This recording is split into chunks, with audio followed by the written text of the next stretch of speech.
السلام علیکم، کیسے آپ سب لوگ؟ امید ہے کہ خیریت سے ہوں گے۔ آج کے ہمارے ناول کا نام ہے بساط اور اس کی رائٹر ہے قرۃ العین خرم ہاشمی۔ اور جتنے بھی میں آج کل ناولز پڑھ رہی ہوں ان رائٹرز کے اور بھی اگر آپ لوگوں نے ناول سننے ہیں تو آپ لوگ نیچے جو بھی ان کی پلے لسٹ ہوگی آپ لوگ اس میں سے جا کر سن سکتے ہیں۔ اور اس کے علاوہ میرے واٹس ایپ چینل کو فالو کر لیجئے، کیونکہ وہاں پر ہی میں اپڈیٹ وغیرہ کرتی رہتی ہوں، یا میں جو بھی میرے ساتھ ایشوز چل رہے ہوتے ہیں یا میں آپ لوگوں کو ناولس نہیں دے پاتی تو وہ وہاں پر شیئر کر دیتی ہوں۔ تو آپ لوگوں کو نیچے ڈسکرپشن میں لنک مل جائے گا واٹس ایپ چینل کا، اور آپ ادھر یہ بھی دیکھ سکتے ہیں کہ یہ ناول کس طرح کا ہے، کیا ٹائپ ہے اور کیا سٹوری ہے، ٹھیک ہے؟ تو آئیے جلدی سے سٹارٹ کرتے ہیں اس ناول کو بغیر کسی دیر کے۔ مس شیما، آپ اس کیس کے سب پوائنٹ سمجھ گئی ہیں نا؟ دراصل بات یہ ہے کہ آپ کی قابلیت پر تو کسی کو کوئی شک نہیں ہے، مگر ہم کوئی رسک نہیں لینا چاہتے ہیں۔ ہمارے ملک کا قانون اور پھر وڈیرا شاہی نظام، یہ کیس آسان ثابت نہیں ہوگا۔ نفاست سے سجے درمیانے سائز کے کمرے میں اپنی مخصوص نشست پر بڑا جمان مضبوط شخصیت کی حامل سمجھدار اور پرعزم 50 سالہ مسز ممتاز نے کالے رنگ کی فائل بند کرتے ہوئے سنجیدگی سے کہا، تو سامنے کرسی پر بیٹھی وہ پراعتمادی سے مسکرا دی۔ مسز ممتاز، آپ کی این جی او کے ساتھ کام کرتے ہوئے مجھے کئی سال گزر چکے ہیں۔ آپ اچھی طرح جانتی ہیں کہ میں اپنے کام کے لیے کتنی جنونی ہوں۔ شیما فاروقی کے کہنے پر مسز ممتاز اسبات میں سر ہلانے لگی۔ مس شیما، آپ کا یہ جنون اور انداز ہی تو مجھے بہت پسند ہے۔ میں اکثر اپنے ادارے میں آنے والی بے سہارا اور مجبور خواتین کو آپ کی مثال دیتی ہوں۔ آپ آج کل کی خواتین کے لیے ایک عمدہ مثال ہیں۔ مسز ممتاز نے کھلے دل سے سراہا۔ بہت شکریہ، آپ کا حسن نظر ہے مسز ممتاز۔ کیا میں اس متاثرہ لڑکی سے آج مل سکتی ہوں؟ شیما فاروقی نے وقت ضائع کیے بغیر اصل مدعا کی طرف آتے ہوئے کہا۔ مسز ممتاز دل ہی دل میں اس کی تیز رفتاری کی داد دیتی رہ گئی۔ وہ عام لڑکیوں کی طرح میں کی غلام نہیں تھی۔ وہ جو بھی تھی یہ بتانے میں وقت ضائع کرنے کی بجائے یہ ثابت کرنے پر یقین رکھتی تھی۔ مسز ممتاز نے فون کا ریسیور اٹھا کر اپنی سیکرٹری سے کچھ دیر تک بات کی اور پھر ریسیور رکھ کر شیما کی طرف متوجہ ہوئی۔ ایسا ہے کہ وہ لڑکی فی الحال کسی سے ملنا نہیں چاہتی، بہت ضدی اور ہٹ دھرم ہے۔ میں نہیں چاہتی کہ ابھی ہاسٹل میں کوئی ہنگامہ ہو۔ کل اس لڑکی نے کیس کے سلسلے میں میرے آفس آنا ہے، آپ تب اس سے بات کر سکتی ہیں۔ مسز ممتاز نے کہا تو وہ سر ہلاتی ہوئی اپنی جگہ سے اٹھ گئی۔ میں کل مقررہ وقت پر آ جاؤں گی۔ وہ مسز ممتاز کو خدا حافظ کہہ کر ان کے آفس سے نکلی۔ اپنی شاندار سی گاڑی کا دروازہ کھولتے ہوئے بھی وہ اس نئے کیس کے پوائنٹس پر غور کر رہی تھی۔ محبت کے نام پر والدین کی عزت کو نیلام کرنے والی احمق لڑکیاں، اس نے موڑ کاٹتے ہوئے خود کلامی کی۔ محبت کے نام پر گھر سے بھاگنے والی اس متاثرہ لڑکی کو یہ نہیں پتا تھا کہ اس کے کیس کے لیے جس وکیل کو چنا گیا وہ اس بڑے سے شہر میں محبت کی سب سے بڑی مخالف تھی۔ رات کا آخری پہر اپنے اسرار میں سمٹ رہا تھا اور آج پھر وہ گہری کالی آنکھوں والی لڑکی اداسی کے قلم سے دل کے بنجر اور راگ پر اپنی محبت کا نوحہ لکھ رہی تھی۔ کمرے میں اندھیرا تھا مگر اس کے سامنے چھوٹی سی اسکرین روشن تھی۔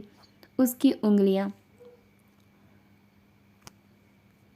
بہت تیزی سے حرکت کر رہی تھی۔ وہ آج سب کچھ کہہ دینا چاہتی تھی مگر وقت اور اس کے ہاتھوں کی رفتار اس کی تیز چلتی دھڑکن سے بہت کم تھی۔ اس کی آنکھوں میں پہلی نمی دل کی جلن کے ساتھ بڑھتی جا رہی تھی۔ ایک بات بتاؤ، جب تمہیں اندازہ تھا کہ تم ساری زندگی میرا ساتھ نہیں نبھا سکو گی تو پھر میری زندگی میں کیوں آئے؟ اور اگر آ ہی گئے تھے تو پھر چلے کیوں گئے؟ کیا تم نہیں جانتے کہ میں کتنی اکیلی اور کمزور ہوں؟ تم میری واحد طاقت تھے۔ تم سے میں نے سیکھا کہ زندگی کیسے جیتے ہیں۔ تمہارے آنے سے پہلے تو میری زندگی دوسرے لوگ جی رہے تھے۔ تم آئے تو مجھے خود شناسی ملی۔ میں نے جانا کہ میرے اندر کیا ہے۔ تم نے مجھے دریافت کیا، تم نے مجھے بنایا اور تم ہی مجھے چھوڑ گئے۔ آخر کیوں؟ اس کیوں نے اس کی خوشیوں کے آگے بہت سے سپیڈ بریکر کھڑے کر دیے تھے۔ وہ وقت کے چکر میں شاید اتنا نہ گھومی ہو جتنا اس سوال کی اذیت اسے گھماتی رہتی تھی۔ یہ آسان تھا کہ وہ اس پر بے وفائی کا لیبل لگا دیتی مگر وہ اچھی طرح جانتی تھی کہ اندر کی جنگ میں ماہر کے جھوٹ نہیں چلتے ہیں، اور اس کا اندر جانتا تھا کہ سامنے والا کچھ بھی ہو سکتا ہے مگر بے وفا نہیں۔ مگر اب سوال یہ تھا کہ آخر وہ کچھ بھی تھا کیا۔ تم کب آئے؟ نرس نے ونڈو سلائڈر ہٹائے تو سارا کمرہ ایک دم روشن ہو گیا۔ اس نے تکیہ اوپر کر کے ٹیک لگائے۔ جب اس کی نظر دائیں طرف صوفے پر بیٹھے چھوٹے بھائی پر پڑی تو وہ چونک گیا۔ ملگجے کپڑے اور سرخ آنکھیں دیکھ کر اسے یہ اندازہ تو ہو گیا تھا کہ وہ رات کے کسی پہر آیا تھا۔ شاید دوائیوں کے زیر اثر سونے کی وجہ سے اسے خبر نہیں ہوئی تھی۔ ایسے کیا دیکھ رہے ہو؟ اس نے انجیکشن کے لیے اپنا مضبوط بازو آگے کیا اور منہ دوسری طرف پھیر کر اسے دیکھنے لگا، جو آنکھوں اور چہرے پر خفگی لیے اسے گھور رہا تھا۔ ہلکی سی چبھن کی لہر اس کے فراخ ماتھے پر ابھری اور گم ہو گئی۔ نرس ٹرے اٹھا کر کمرے سے باہر چلی گئی تو وہ اپنی جگہ سے اٹھا اور اس کے پاس آ کر کھڑا ہو گیا۔ آپ کو ذہنی سکون ملتا ہے نا، ہم سب کو پریشان کر کے؟ اس نے لب بھینچ لیے تھے۔ ہاں، اس نے بہت اطمینان سے جواب دیا اور تکیے پر سر رکھ کر آنکھیں موند لی۔ آپ کتنے ظالم ہیں بھائی، کسی کا دل رکھنے کے لیے بھی جھوٹ نہیں بول سکتے۔ اس کے لبوں پر شکوہ درایا تھا۔ شاید یہ اس ذہنی اور جسمانی تھکاوٹ کی وجہ سے تھا جو وہ پچھلے 2 دن سے اٹھا کر اس کے پاس پہنچا تھا۔ یہ بات میں بھی اکثر سوچتا ہوں، لوگ بھی کتنے ظالم ہوتے ہیں۔ جب وقت تھا تب کسی نے میرا دل بھی نہیں رکھا تھا، اور آج؟ اس نے آنکھیں کھولے بغیر جواب دیا۔ اس لیے دل کو روگ لگا لیا ہے نا؟ آپ کی عمر کی کیا ہے؟ اور انجائنا کا اٹیک؟ اس کی آنکھوں میں تیزی سے نمی پھیلی تھی۔ اپنے جان سے پیارے بڑے بھائی کو یوں تیزی کے ساتھ گھلتے دیکھنا اس کے لیے بہت تکلیف دہ تھا۔ روگ نہیں، کسی کا جوگ ایسے چمٹ گیا مجھ سے جیسے کوئی آسیب ہو۔ ویسے محبت نہ ملے تو آسیب ہی بن جاتی ہے۔ وہ بہت غور سے اپنے بڑے بھائی کو دیکھ رہا تھا، جس کی بڑی بڑی آنکھیں بند تھیں اور گھنی پلکوں کا سایہ رخسار کو چھو رہا تھا۔ اس کی تیکھی ناک اس کی انا کی طرح اونچی تھی، چہرے پر پھیلی زردی اور گھنی مونچھوں کے تلے سرخ ہونٹ آہستہ آہستہ ہل رہے تھے۔ اس کا بھائی بلا شبہ مردانہ وجاہت کا پیکر تھا، مگر اس کی قسمت۔ وہ گہری سانس لے کر آگے بڑھا اور اپنے بھائی کا ہاتھ تھام کر مضبوطی سے بولا، آپ مجھے ایک بار اس کے بارے میں سب بتا دیں۔ میں قسم کھا کر کہتا ہوں کہ آپ کی محبت کو دنیا کے آخری کونے سے بھی ڈھونڈ کر لے آؤں گا۔ اس وقت میں چھوٹا تھا، مگر آج دیکھ لوں گا کون میرے بھائی کی خوشیوں کی راہ میں رکاوٹ بن کر کھڑا ہوتا ہے۔ سب کچھ بھسم کر کر رکھ دوں گا۔ اس کا لہجہ سلگ رہا تھا اور آنکھوں میں سرخی بڑھ گئی تھی۔ اس نے آنکھیں کھول کر اپنے چھوٹے بھائی کے تنے ہوئے چہرے کی طرف دیکھا اور دھیرے سے مسکرا دیا۔ یہی تو قسمت کا کھیل ہے میرے بھائی، محبت میں جلنے اور بھسم ہونے والا صرف ایک ہی شخص ہوتا ہے، وہ جس نے محبت کی ہو۔ باقی چاہ کر بھی اس کی مدد نہیں کر سکتے۔ محبت لڑنے جھگڑنے سے ملتی تو آج ساری دنیا جنگجو ہوتی، مگر محبت کے سب داؤ قسمت کے سامنے ہی تو ہار جاتے ہیں۔ بس اذیت تو اس بات کی ہے کہ دل اس ہار کو کبھی بھی تسلیم نہیں کرتا ہے، چاہے گھل گھل کے ختم ہو جائے۔ میں آپ کو ایسے چپ چاپ جسم کی قبر میں دفن ہونے نہیں دوں گا، یہ میرا وعدہ رہا۔ اور آپ دیکھنا، میں ایک دن آپ کی زندگی کی سب خوشیاں واپس لے کر آؤں گا۔ تب تک آپ اپنا بہت خیال رکھیں گے، مجھ سے وعدہ کریں۔ اس نے اپنا ہاتھ آگے کیا تو وہ کچھ لمحے اس کی چہرے کی طرف دیکھتا رہا اور پھر مسکراتے ہوئے اپنا ہاتھ اس کے ہاتھ پر رکھ دیا۔ اچھا وعدہ کیا، کیا یاد کرو گے؟ اس نے اپنے لہجے کو بشاش بناتے ہوئے کہا۔ یہ پکا والا وعدہ ہے نا؟ اس کا لہجہ ابھی بھی مشکوک تھا۔ ہاں ہاں، تم کیا لڑکیوں کی طرح سچے اور جھوٹے وعدوں کی رٹ لگا کر بیٹھ گئے ہو؟ ایک بار کہہ جو دیا، سعد علی ہاشم کبھی اپنی بات سے نہیں مکرتا ہے۔ یہ تو مانتا ہوں میں بھی۔ اور اسی وقت اس کے موبائل کی ٹون بجی اور اس نے چونک کر اسکرین پر چمکتا ہوا نام دیکھا، ہاشم ولاس۔ سعد علی ہاشم کا چہرہ یکدم سپاٹ ہوا تھا۔ میں اب آرام کرنا چاہتا ہوں، لائٹ آف کر دو، سعد نے کہتے ہوئے آنکھیں مول لیں۔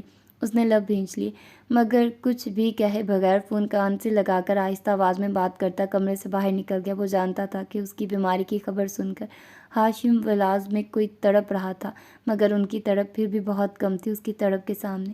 اسے تڑپتے ہوئے تو کئی سال گزر گئے تھے، جبکہ انہیں تو اب واسطہ پڑا تھا اس تڑپ سے جو دل سے سکون اور جسم سے جان نکال کر لے جاتی ہے۔ پیچھے رہ جاتا ہے خاکی وجود جو نہ آر ہوتا ہے اور نہ پار۔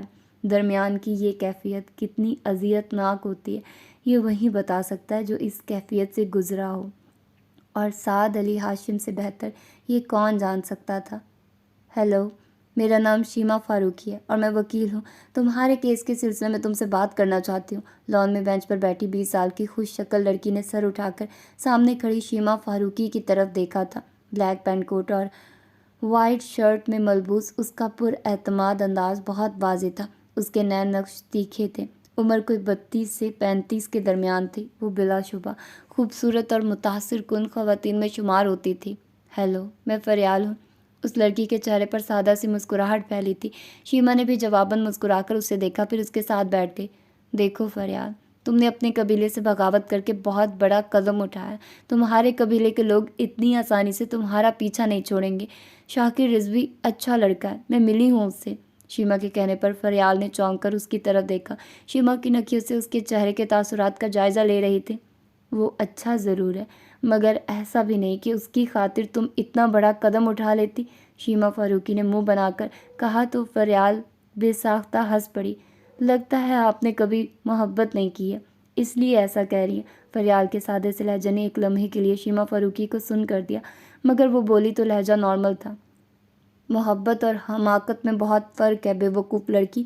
شیما فاروقی نے آخری 2 لفظ منہ میں بولے تھے، اس لیے وہ سن نہیں سکی۔ آپ میرے حق میں کیس لڑیں گی یا؟ فریال نے اطمینان سے پوچھا تو شیما گہری سانس لے کر رہ گئی۔ میں اس NGO کے ساتھ کئی سالوں سے کام کر رہی ہوں۔ مسز ممتاز سے میرے تعلقات ایسے ہیں کہ میں انہیں منع نہیں کر سکتی ہوں۔ انہوں نے کچھ سوچ سمجھ کر ہی مجھے ہائر کیا ہے، جبکہ وہ اچھی طرح جانتی ہے کہ میں اس طرح کے کیسز کے بہت خلاف ہوں۔ مگر کیا کیا جائے کہ آج کل سب سے زیادہ ایشو یہ بن گیا ہے، محبت کی شادی، گھر سے بھاگنا وغیرہ۔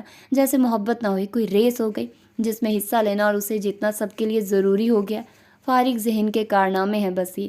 شیما فاروقی ایک دم رکی اور پھر سنبھل کر فریال کی طرف دیکھا، جو بہت سوچتی ہوئی نظروں سے اس کی طرف دیکھ رہی تھی۔ سوری، تمہیں میری باتیں بری لگیں گی، مگر میں جس فیلڈ میں ہوں وہاں ہر روز ایسے کئی طرح کے ڈراموں سے واسطہ پڑتا ہے۔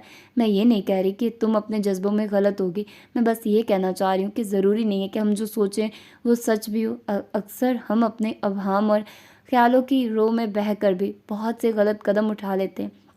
اس لیے تم سوچ لو کہ کیا تم سچ میں اپنی محبت کے لیے ہر خطرے سے ٹکرانے کو تیار ہو۔ میں کل پھر آؤں گی، شیما فاروقی نے اپنی جگہ سے اٹھتے ہوئے کہا۔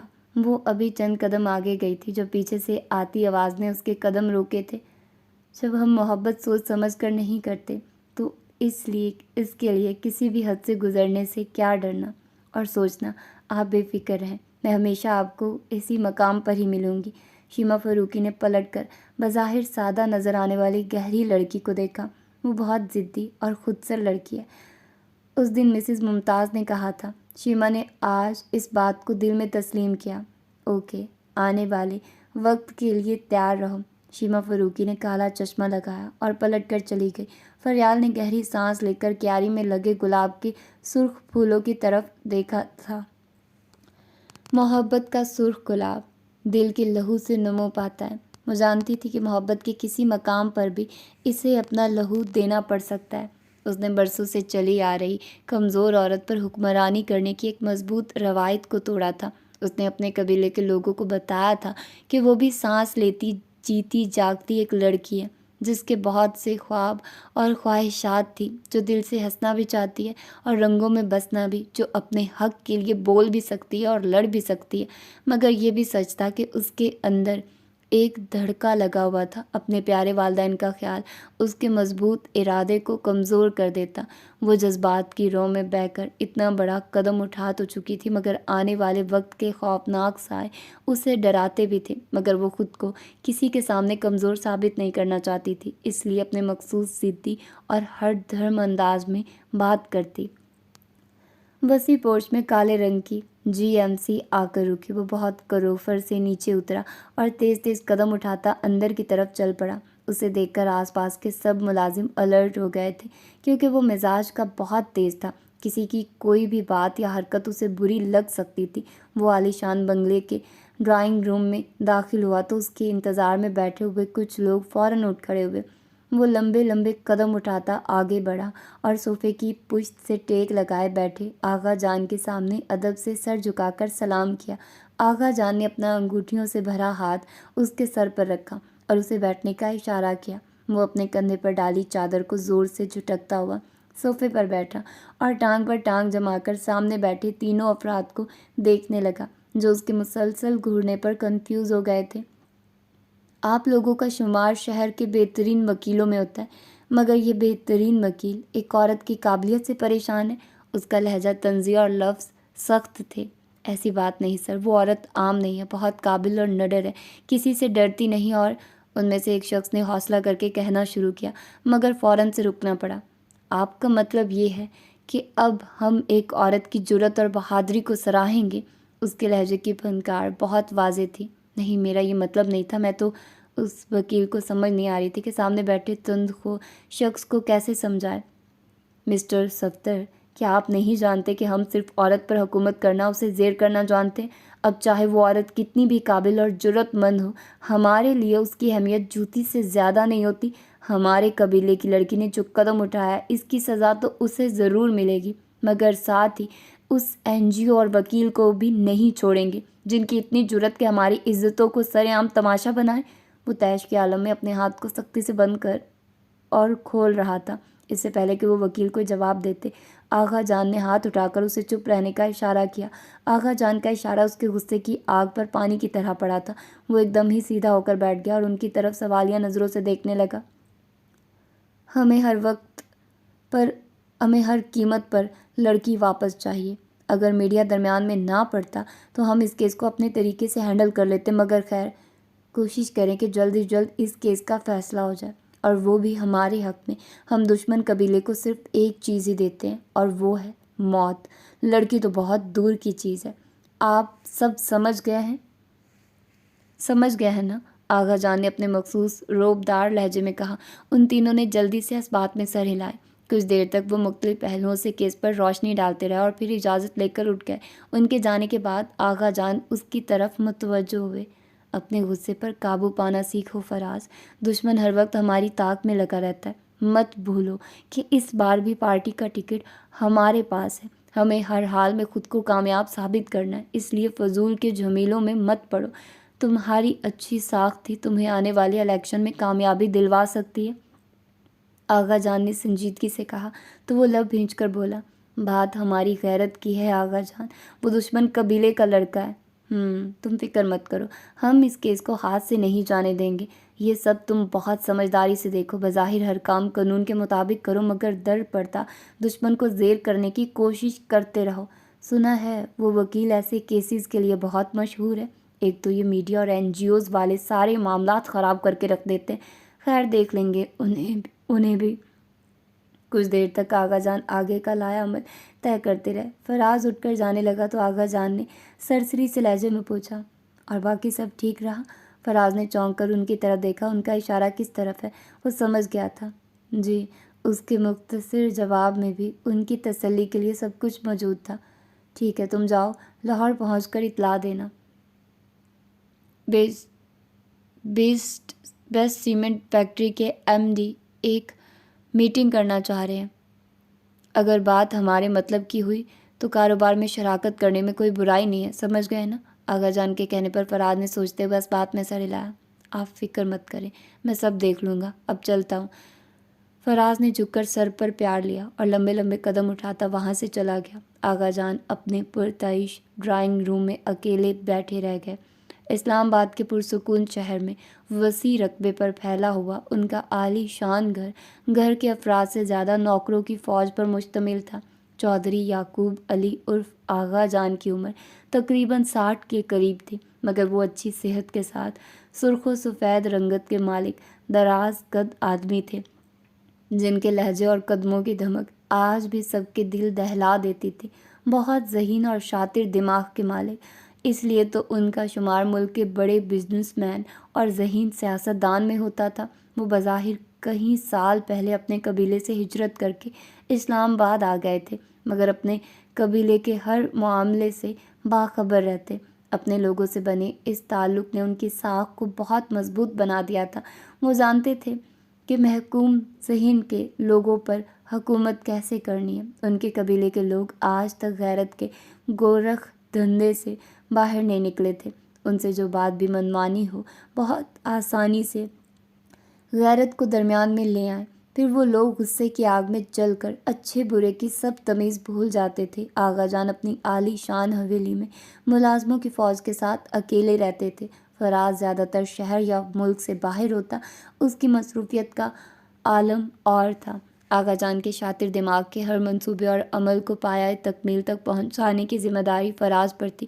فراز کو اپنی بات سمجھانا بہت آسان تھا، مگر جو چیز معاملے کو خراب کرتی تھی وہ فراز کا تیز غصہ اور اس غصے میں اٹھانے والا قدم ہوتا تھا۔ شیما فاروقی، آپ کو بہت محتاط رہنے کی ضرورت ہے۔ مخالف پارٹی کو آپ کے کیس ہینڈل کرنے پر بہت سے اعتراض ہیں۔ مسز ممتاز نے میز کی دوسری جانب بیٹھی فائل پر نظر ڈالتی شیما سے کہا۔ وہ اپنے پراعتماد انداز میں سر اٹھا کر مسکرانے لگی۔ میرے لیے یہ سب معمول کی باتیں ہیں۔ آپ فریال کا خاص خیال رکھیے، کیونکہ مجھے لگتا ہے کہ اس کے گھر والوں کی مدد سے اس پر دباؤ ڈالا جائے گا یا اس کیس سے پیچھے ہٹانے کی کوشش کی جائے گی۔ شیما فاروقی نے سنجیدگی سے کہا تو مسز ممتاز نے اس بات میں سر ہلایا۔ ہمیں اس بات کا اندازہ ہے، فریال ویسے تو کافی سمجھدار ہے اور اسے اپنے فیصلے کو لے کر پراعتماد بھی، مگر ہر فرد کی طرح خونی رشتے اس کی کمزوری بھی ہیں اور یہ اسے کمزور بھی بنا سکتے ہیں۔ مسز ممتاز نے سنجیدگی سے کہا، میں کوشش کروں گی کہ فریال کو زیادہ عرصے کے لیے یہ ذہنی تکلیف برداشت نہ کرنی پڑے۔ شیما فاروقی نے اپنی جگہ سے اٹھتے ہوئے کہا۔ وہ کیسے؟ مسز ممتاز نے حیرانی سے سوال کیا۔ میں اس کیس کا فیصلہ بہت جلد فریال کے حق میں کروا لوں گی، کیونکہ یہ کیس پہلے ہی بہت کمزور ہے۔ مجھے یقین ہے کہ فریال اور شاکر کے حق میں فیصلہ ہوگا، شیما فاروقی نے مسکراتے ہوئے کہا اور پھر فائل اٹھا کر وہاں سے باہر نکل گئی۔ اس کا رخ باغ کی طرف تھا، جہاں کے مخصوص بیچ پر بیٹھی فریال شیما کی لائی کتاب پڑھنے میں مصروف تھی۔ شیما فاروقی کو دیکھ کر فریال کے لبوں پر نرم مسکراہٹ پھیل گئی۔ لگتا ہے کہ تمہارا ارادہ کمزور پڑ گیا۔ کیس فائل کروں یا نہیں؟ شیما فاروقی نے سنجیدگی سے سوال کیا، مگر اس کی آنکھوں میں واضح شرارت تھی۔ فریال دیکھ کر مسکرا دی۔ آپ ابھی تک یہی سوچ رہی ہیں؟ میں سمجھی کہ شاید کیس کا فیصلہ میرے حق میں آ بھی گیا ہے، فریال نے اسی انداز میں جواب دیا تو شیما محظوظ ہو کر مسکرائی۔ تمہارا حوصلہ تو بلند ہے، چلو دیکھتے ہیں، وش می گڈ لک، شیما فاروقی کہتے ہوئے واپس پلٹی۔ ایک بات پوچھوں؟ فریال کی پرسوچ آواز پر شیما فاروقی نے گردن موڑ کر دیکھا۔ آپ اس شہر میں محبت کی سب سے بڑی مخالف ہیں، مگر جو کتابیں آپ نے مجھے پڑھنے کے لیے دی ہیں وہ سب محبت کے موضوع پر لکھی شہرائے آفاق کتابیں ہیں۔ پیار کا پہلا شہر، عشق کے 40 اصول، ایک محبت 100 افسانے۔ فریال نے غور سے اسے دیکھتے ہوئے سوال کیا۔ شیما فاروقی کے چہرے پر مسکراہٹ پھیلی۔ اس نے بالوں میں اٹکایا کالا چشمہ آنکھوں پر رکھا اور تیزی سے پلٹ کر چلی گئی۔ محبت کے سوال پر جدائی کی مسکراہٹ عجیب ہے، فریال نے خود کلامی کی تھی۔ سرد ہواؤں نے لندن کی سڑکوں کو مزید اداس سا کر دیا تھا۔ سعد سینے سے خاکی رنگ کا لفافہ لگائے اپنی دھن میں قدم اٹھاتا اپنے اپارٹمنٹ کے قریب پہنچا تو اپنی گاڑی سے اترتے جیک نے اسے دیکھتے ہی آواز دی۔ سعد نے چونک کر سر ہلایا۔ جیک کو دیکھتے ہی اس کے تیور مزید سخت ہو گئے۔ وہ اپنے ماضی سے وابستہ ہر فرد، ہر شخص کو دیکھ کر پتھر بن جاتا۔ جیک کچھ سال پہلے تک اس کے بہت اچھے ہمسایوں میں شمار ہوتا تھا۔ جیک اور اس کی بیوی لیزا سے اس کی اکثر ملاقات ہوتی رہتی۔ جیک گرم جوشی سے ہاتھ ہلانے لگا، مگر سعد کا خشک انداز دیکھ کر جیک کا جوش بھی ٹھنڈا پڑ گیا۔ جیک نے فارمل انداز میں حال احوال پوچھا۔ سعد نے بامشکل چند لفظوں میں جواب دیا۔ سعد اسے نظر انداز کر کے وہاں سے جانا چاہ رہا تھا۔ سعد نے سرسری انداز میں جیک کو گڈ بائے کہا اور تیزی سے اپنے اپارٹمنٹ کی سیڑھیوں کی طرف بڑھا۔ سعد، کچھ دن پہلے لیزا کی ملاقات مشل سے ہوئی تھی۔ مشل تو جوزف کے ساتھ۔ کیا تم اور مشل الگ ہو چکے ہو؟ جیک نے سنجیدگی سے سوال کیا تو سعد کے لب بھینچ گئے۔ اس نے مڑ کر جیک کی طرف دیکھا۔ ضبط کے کتنے ہی موسم ان چند لمحوں میں آئے اور گزر گئے۔ سعد نے اس بات میں سر ہلایا اور جیک کی اگلی بات سنے بغیر تیزی سے وہاں سے چلا گیا۔ میں جانتا ہوں کہ تم اپنے ماضی سے پیچھا چھڑانے کے لیے مجھے نظر انداز کر رہے ہو۔ مشل جیسی عورت کبھی بھی تمہارے قابل نہیں تھی۔ جیک نے گہری سانس لے کر خود کلامی کی۔ اسے آج دلی افسوس ہوا تھا کہ سعد جیسا اچھا دوست اور ساتھی مشل جیسی خود غرض عورت کی وجہ سے ہمیشہ کے لیے اس کی زندگی سے نکل گیا تھا۔ شیما فاروقی شام ڈھلے اپنے گھر جانے والی سڑک پر گاڑی چلاتے ہوئے فریال کے کیس کے مختلف پہلوؤں پر غور کر رہی تھی۔ شیما فاروقی کا خوبصورت گھر شہر کے پوش علاقے میں بنی نئی سوسائٹی میں واقع تھا۔ شیما فاروقی کے والدین اس کے بچپن میں ایک حادثے کا شکار ہو کر چل بسے۔ اس کی تربیت نانی اور اکلوتے ماموں نے کی۔ جب شیما فاروقی اپنا بوجھ اٹھانے کے قابل ہو گئی تو ایک دن نانی کو لے کر الگ گھر میں شفٹ ہو گئی، کیونکہ اس کی ممانی کو ہمیشہ سے اس سے چڑ رہی تھی۔ وہ اپنے 4 بچوں کے لیے شیما کو خطرہ سمجھتی تھی۔ کچھ سال پہلے شیما کی نانی بھی وفات پا گئی تو وہ اماں رباب کے ساتھ اپنے گھر میں اکیلی رہنے لگی۔ اماں رباب کو نانی کی دیکھ بھال کے لیے رکھا گیا تھا، جس کی عمر 50 سال کے قریب تھی، مگر چاق و چوبند اور نیک فطرت کی بیوہ عورت تھی، جس کے بچے اپنے پاس رکھنے کو تیار نہیں تھے۔ تو اماں رباب لوگوں کے گھروں میں کام کر کے اپنا پیٹ پالنے لگی۔ تبھی اس کی ملاقات شیما فاروقی سے ہوئی۔ تب سے وہ شیما فاروقی کے ساتھ تھی۔ سڑک کا موڑ کاٹتے ہی اچانک اسے بریک لگانا پڑا، کیونکہ اچانک ایک گھات میں چھپی 2 گاڑیوں نے سامنے آ کر اس کا راستہ روک لیا تھا۔ شیما فاروقی لب بھینچ کر سامنے دیکھنے لگی۔ لینڈ کروزر سے ایک شخص بہت کروفر سے اترا اور انہی قدموں سے چلتا شیما فاروقی کی گاڑی کے سامنے آ کھڑا ہوا۔ اس کے ایک گارڈ نے جلدی سے شیما فاروقی کی طرف کا دروازہ کھولا تو وہ گہری سانس لے کر گاڑی سے نیچے اتری۔ تو تم ہو شیما فاروقی؟ فراز نے سر سے لے کر پاؤں تک ایک طنزیہ نگاہ ڈالی اور ہنکارا بھر کر کہا، نام تو پہلے سے یاد ہے، آج کے بعد شکل بھی یاد رکھنا۔ شیما فاروقی نے اطمینان سے کہا تو فراز نے غور سے اس کے بے پرواہ چہرے کی طرف دیکھا۔ تم لڑکی ہو کر ضرورت سے زیادہ بہادر بننے کی کوشش کر رہی ہو، ہمارا کسی کو یاد رکھنا اسے مہنگا پڑتا ہے، فراز نے طنزیہ انداز میں کہا۔ آپ یہ بتانے کے لیے یہاں تک آئے ہیں وہ دھمکی دیں جس کے لیے اتنی محنت کی ہے؟ شیما فاروقی نے طنزیہ نگاہ آس پاس کھڑی اسلحہ بردار لوگوں پر ڈالی۔ فراز کا چہرہ سرخ ہوا تھا۔ سنو، میں بار بار بات دہرانے کا قائل نہیں ہوں اور نہ عورتوں کو اپنے برابر سمجھتا ہوں کہ ان سے مقابلہ کروں۔ فریال کے کیس سے الگ ہو جاؤ ورنہ اگلی بار اس ملاقات کا رنگ اور ہوگا۔ فراز نے اپنے کندھے پر رکھی چادر کا پلو جھٹک کر دوسرے کندھے پر ڈالا اور واپس مڑ گیا۔ اگلی بار بات کرنی ہو تو کورٹ میں کرنا۔ ایک عورت کو بیچ سڑک روک کر اپنے اسلحہ بردار لوگوں کا روب جما کر کیس سے روکنا بہادری نہیں ہے بلکہ، شیما فاروقی نے اطمینان سے کہا اور مڑ کر اپنی گاڑی میں بیٹھ گئی، مگر وہ جانتی تھی کہ 2 شعلہ نگاہوں نے اس کا پیچھا کیا تھا۔ شیما فاروقی کے دیکھتے ہی وہ دونوں گاڑیاں وہاں سے چلی گئی۔ پتہ نہیں یہ وڈیرے شاہی لوگ خود کو دوسروں کا خدا کیوں سمجھتے؟ شیما فاروقی نے بڑبڑاتے ہوئے گاڑی سٹارٹ کی تھی۔ یہ بہادری نہیں، بے وقوفی ہے۔ اگر وہ لوگ آپ کو نقصان پہنچا دیتے تو؟ شیما فاروقی لاؤنج میں بیٹھی کافی پیتی ہوئی فون پر مسز ممتاز سے بات کرتے ہوئے آج شام کے واقعے کی تفصیل بتا کر فارغ ہوئی تو اماں رباب نے پاس آ کر فکر مندی سے کہا، اگر انہوں نے نقصان پہنچانا ہوتا تو راستہ روک کر اتنی دیر گفتگو نہیں کرتے۔ یہ سب نفسیاتی حربے ہیں، سامنے کو کمزور بنانے اور ڈرا کر پیچھے ہٹانے کے۔ شیما فاروقی نے اطمینان سے کہا، شیما بیٹی، آپ کی بات اپنی جگہ درست ہے، مگر دشمن کو کبھی کمزور یا ہلکا مت لیں۔ اماں رباب نے مخلصانہ مشورہ دیا تو شیما فاروقی سر ہلا کر رہ گئی۔ کمزور تو وہ مجھے سمجھ رہے ہیں، اب بتاؤں گی کہ شیما فاروقی کا دھمکانے کا کیا نتیجہ نکلتا ہے۔ شیما فاروقی نے کچھ سوچ کر اپنی ایک دوست کا نمبر ڈائل کیا جو ایک مشہور اخبار میں کام کرتی تھی۔ ہیلو عروج، شیما فاروقی نے سنجیدگی سے کہا اور مدھم آواز میں تفصیل بتانے لگی۔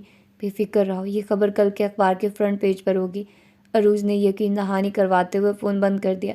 شیما فاروقی نے مطمئن ہو کر صوفے سے ٹیک لگاتے ہوئے پاؤں اوپر رکھ لیے تھے۔ یہ کیا ہے؟ آغا جان نے اخبار اٹھا کر میز پر پھینکنے والے انداز میں رکھا تو سامنے کھڑے فراز نے جھک کر اخبار اٹھایا۔ اخبار کی شہ سرخی نے اس کے غصے کو 7ویں آسمان پر پہنچا دیا تھا۔ اس لڑکی کی اتنی جرأت، ہمارے خلاف خبریں چھپوائے گی؟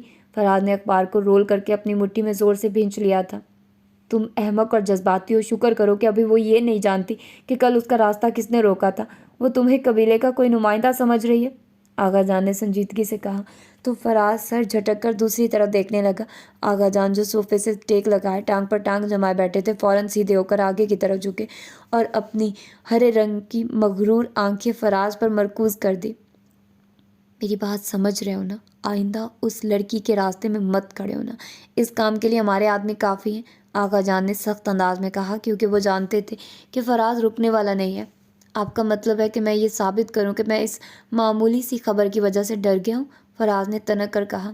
جو کہا ہے اسے غور سے سنو، میں تمہیں جواب دینے کا پابند نہیں ہوں، آغا جان نے اپنے جلالی انداز میں کہا تو فراز کا غصہ ایک دم جھاگ کی طرح بیٹھ گیا۔ فراز نے سر جھکایا اور الٹے قدم چلتا لاؤنج سے باہر چلا گیا۔ آغا جان نے گہری سانس لی۔ فراز کا غصہ ان پر ہی کیا تھا، مگر فراز کا غصہ کنٹرول بھی صرف وہی کر سکتے تھے۔ آغا جان کی اونچی اور شاہی کرسی کے ساتھ رکھی خوبصورت میز پر بڑے سائز کی شطرنج ہر وقت سجی رہتی تھی۔ آغا جان اپنی مخصوص جگہ بیٹھ کر اکیلے شطرنج کی بساط بچھائے مہروں کو ادھر سے ادھر کرتے ہوئے نئی نئی چالیں سوچتے رہتے۔ ابھی بھی مہروں پر نگاہ جمائے وہ کسی گہری سوچ میں گم تھے۔ بھائی، آپ میرا فون کیوں نہیں اٹھا رہے تھے؟ کان میں لگے جدید آلے سے آتی تیز آواز پر کھڑکی کے پاس کھڑے کافی پیتے سعد نے گہری سانس لی تھی۔ کوئی ضروری بات کرنی تھی؟ سعد نے سنجیدگی سے سوال کیا تو دوسری طرف چند لمحوں کے لیے خاموشی چھا گئی۔ کبھی کبھی سعد ایسے ہی انجان بن جاتا تھا جیسے اس سے واقف ہی نہ ہو۔ بہت ضروری بات تھی، دوسری طرف سے سنجیدگی سے کہا گیا تو سعد چونک گیا۔ کہو، سعد نے بے چینی سے پوچھا۔ آپ کی یاد آ رہی تھی، ویسے تو ایک ہفتے سے آ رہی تھی، مگر پچھلے 2 دن سے یاد کی شدت میں تیزی تھی، جس کی وجہ سے دل میں اداسی اور آنکھوں میں نمی پھیل جاتی۔ اسی لیے فون کر رہا تھا کہ شاید آپ سے بات کر کے میری طبیعت میں افاقہ ہو، مگر الٹا تکلیف بڑی ہی ہے، دوسری طرف سے نروٹھے پن سے کہا گیا تو سعد نہ چاہتے ہوئے بھی کھلکھلا کر ہنس پڑا۔ کافی دیر ہنستا ہی رہا۔ دوسری طرف کھڑا شخص اس کی ہنسی کو اپنے دل میں اتارتے ہوئے دائمی رہنے کی دعا دے رہا تھا۔ اچھا سوری، ملنے کیوں نہیں آتے ہو؟ سعد نے اپنے رویے پر معذرت کرتے ہوئے نرم لہجے میں پوچھا۔ میں ناراض ہوں، جس نے ملنا ہے آ جائے، دوسری طرف سے اکڑ کر کہا گیا تو سعد مسکراتے ہوئے کافی کے گھونٹ بھرنے لگا۔ کچھ کہیں تو صحیح، کوئی جھوٹا وعدہ ہی صحیح۔ سعد کی مسلسل خاموشی پر گہری سانس لے کر کہا گیا۔ میری تو ساری زندگی ہی جھوٹ بن کر رہ گئی ہے، میں کیا کسی سے جھوٹا وعدہ کروں گا؟ سعد کے لہجے کی اداسی لوٹ آئی تھی۔ آپ نے خود کو جلا وطنی کی سزا دے کر ہمارے ساتھ اچھا نہیں کیا۔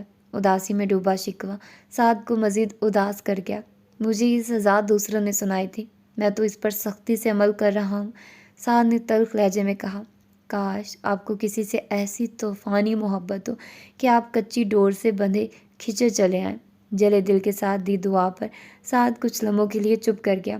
کسی کے ہنستے چہرے پر کسی کا شاطر چہرہ فوراً چھا گیا تھا۔ بھائی ہو، مجھے محبت کی بد دعا مت دو، سعد نے آزردگی سے بولا اور فون بند کر دیا۔ اس کے سامنے شیشے کے پار جمی برف اس کے دل پہ جمی برف جیسی تھی، بس فرق سفید اور سرخ رنگ تھا۔ کھڑکی کے باہر سفید برف جبکہ دل میں جمی برف کا رنگ سرخ تھا۔ عجب جی لگ گیا ہے ان دنوں اس دشت ویراں میں سندیسے بھیجتا ہے شہر جانا، ہم نہیں جاتے۔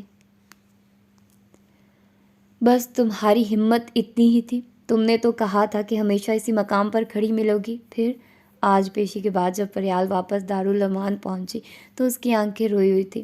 وہ اداس چہرے کے ساتھ اپنی مخصوص جگہ پر آ کر بیٹھ گئی جو مسز ممتاز سے کیس کی تازہ صورتحال پر تبادلہ خیال کر کے شیما فاروقی اس کے پاس آئے۔ فریال کے چہرے کو دیکھ کر پاس بیٹھتے ہوئے کہا تو فریال نے گردن گھما کر اس کے مطمئن چہرے کی طرف دیکھا۔ میرے بابا سائیں اور اماں سائیں کی حالت آپ نے دیکھی تھی، وہ عدالت میں کس طرح میرے لیے رو رہے تھے، مجھے گھر واپس چلنے کا کہہ رہے تھے۔ میرے بھائی کا سر شرم سے جھکا ہوا تھا اور فریال کہتے ہوئے دونوں ہتھیلیوں میں چہرہ چھپا کر پھوٹ پھوٹ کر رو پڑی۔ یہ سب تم نے محبت کرنے سے پہلے نہیں سوچا تھا؟ شیما فاروقی کی تیز آواز پر فریال نے نفی میں سر ہلایا اور سر اٹھا کر بھیگے چہرے کے ساتھ اس کی طرف دیکھا۔ یہ سب میں نے گھر سے بھاگنے سے پہلے نہیں سوچا تھا، اگر سوچتی تو شاید، فریال کہتے ہوئے تیزی سے اپنی جگہ سے اٹھی اور بھاگتے ہوئے وہاں سے چلی گئی۔ شیما فاروقی خاموش بیٹھی رہی۔ وہ جانتی تھی کہ فریال کے لیے یہ سب دیکھنا اور برداشت کرنا ہرگز آسان نہیں تھا، مگر فریال کے اتنے بڑے قدم اٹھانے کے بعد پیچھے ہٹنا ممکن نہیں تھا۔ فریال کا پیچھے اٹھا قدم اسے موت کے منہ میں تو لے کر جا سکتا تھا مگر زندگی نہیں دے سکتا تھا۔ احمق لڑکی، یہ رونا دھونا محبت کے نام پر کر لیتی تو آج تمہیں اپنے جذباتی فیصلے پر پچھتانا نہ پڑتا۔ شیما فاروقی نے اپنی جگہ سے اٹھتے ہوئے خود کلامی کی اور پھر اپنی کچھ کہتی آنکھوں پر گلاسز لگا کر تیزی سے وہاں سے چلی گئی۔ کچھ سچ سے ہم ایسے ہی بھاگتے ہیں، یہ جانے بغیر کہ وہ سچ ہمارے سامنے نہیں ہمارے اندر ہوتے ہیں۔ فریال کے رویے میں آئے واضح بدلاؤ نے شیما فاروقی کو سوچ میں ڈال رکھا تھا۔ وہ جانتی تھی کہ مخالف پارٹی ایسے داؤ پیچ استعمال ضرور کرے گی، مگر جاننے میں وہ کسی چیز کے سامنے آنے میں بہت فرق ہوتا ہے۔ یہ فرق ہی فریال کو اب سمجھ آ رہا تھا۔ محبت کرنے اور محبت کی بے ساخی کو استعمال کر کے اپنوں سے بھاگنے کی کوشش بیکار ثابت ہوتی ہے۔ آپ کا وار کارگر ثابت ہوا۔ اپنی فیملی کو سامنے دیکھ کر لڑکی کمزور پڑ گئی ہے، فراز نے مطمئن انداز میں کہا تو اپنی مخصوص نشست پر بیٹھے آغا جان مسکرا دیے۔ تم ہمیشہ جذباتی ہو کر سوچتے اور عمل کرتے ہو، ہمیشہ اپنے مخالف کی کمزوری پر نظر رکھ کر وار کرو، آغا جان نے مسکرا کر کہا تو فراز نے اس بات میں سر ہلایا۔ اس وکیل صاحبہ کا چہرہ تو دیکھنے سے تعلق رکھتا تھا، اتنی پریشان اور خاموش ہو گئی تھی۔ فراز نے تصور میں دوبارہ شیما فاروقی کا چہرہ لایا اور لطف لینے والے انداز میں کہا، چھوٹی کامیابی کو بڑا مت سمجھو، وہ وکیل بھی کم نہیں ہے، ضرور لڑکی کو اپنے قابو میں کرنے کے لیے کچھ کرے گی۔ آغا جان نے سنجیدگی سے کہا، اس وکیل کو کچلنا کون سا مشکل ہے، مگر آپ کا حکم ہے کہ… فراز کہتے ہوئے چپ کر گیا۔ تم کب سمجھو گے کہ سیاست میں پس پردہ سب کچھ کرتے ہوئے سامنے اپنے دامن بالکل صاف رکھنا پڑتا ہے۔ تم فی الحال اس لڑکی سے دور ہی رہو، ہمارے محافظ اسے ڈرانے اور دھمکانے کے لیے ایک کافی ہیں۔ آغا جان نے آئندہ کی پلاننگ کرتے ہوئے کہا تو فراز سر جھٹک کر دوسری سمت دیکھنے لگا۔ فراز جس نے اپنے ہوش سنبھالنے سے لے کر 26 سال کی عمر تک عورت کو صرف محکوم دیکھا تھا، وہ عورت کو کچھ اور ماننے کے لیے تیار تھا ہی نہیں۔ فراز کی ماں کچھ سال پہلے کینسر جیسے موذی مرض سے لڑی دنیا سے منہ موڑ گئی تھی۔ فراز جو ماں کے بعد ایک دم سے بہت اکیلا اور ٹوٹ سا گیا تھا۔ آغا جان نے اس کی توجہ بٹانے اور اسے سیاست میں لانے کے لیے دوسری سرگرمیوں میں مصروف کر دیا۔ فراز کی تند مزاجی، غصے اور جرأت مندی کے لیے آغا جان کا دکھایا راستہ موافق ثابت ہوا تھا، جس سے اب آغا جان خائف رہنے لگے تھے، مگر وہ جانتے تھے کہ اتھرے گھوڑے کو لگام کیسے ڈالتے ہیں۔ فراز جتنا بھی اتھرا بنتا، اس کی لگامیں آغا جان کے ہاتھوں میں ہی تھی۔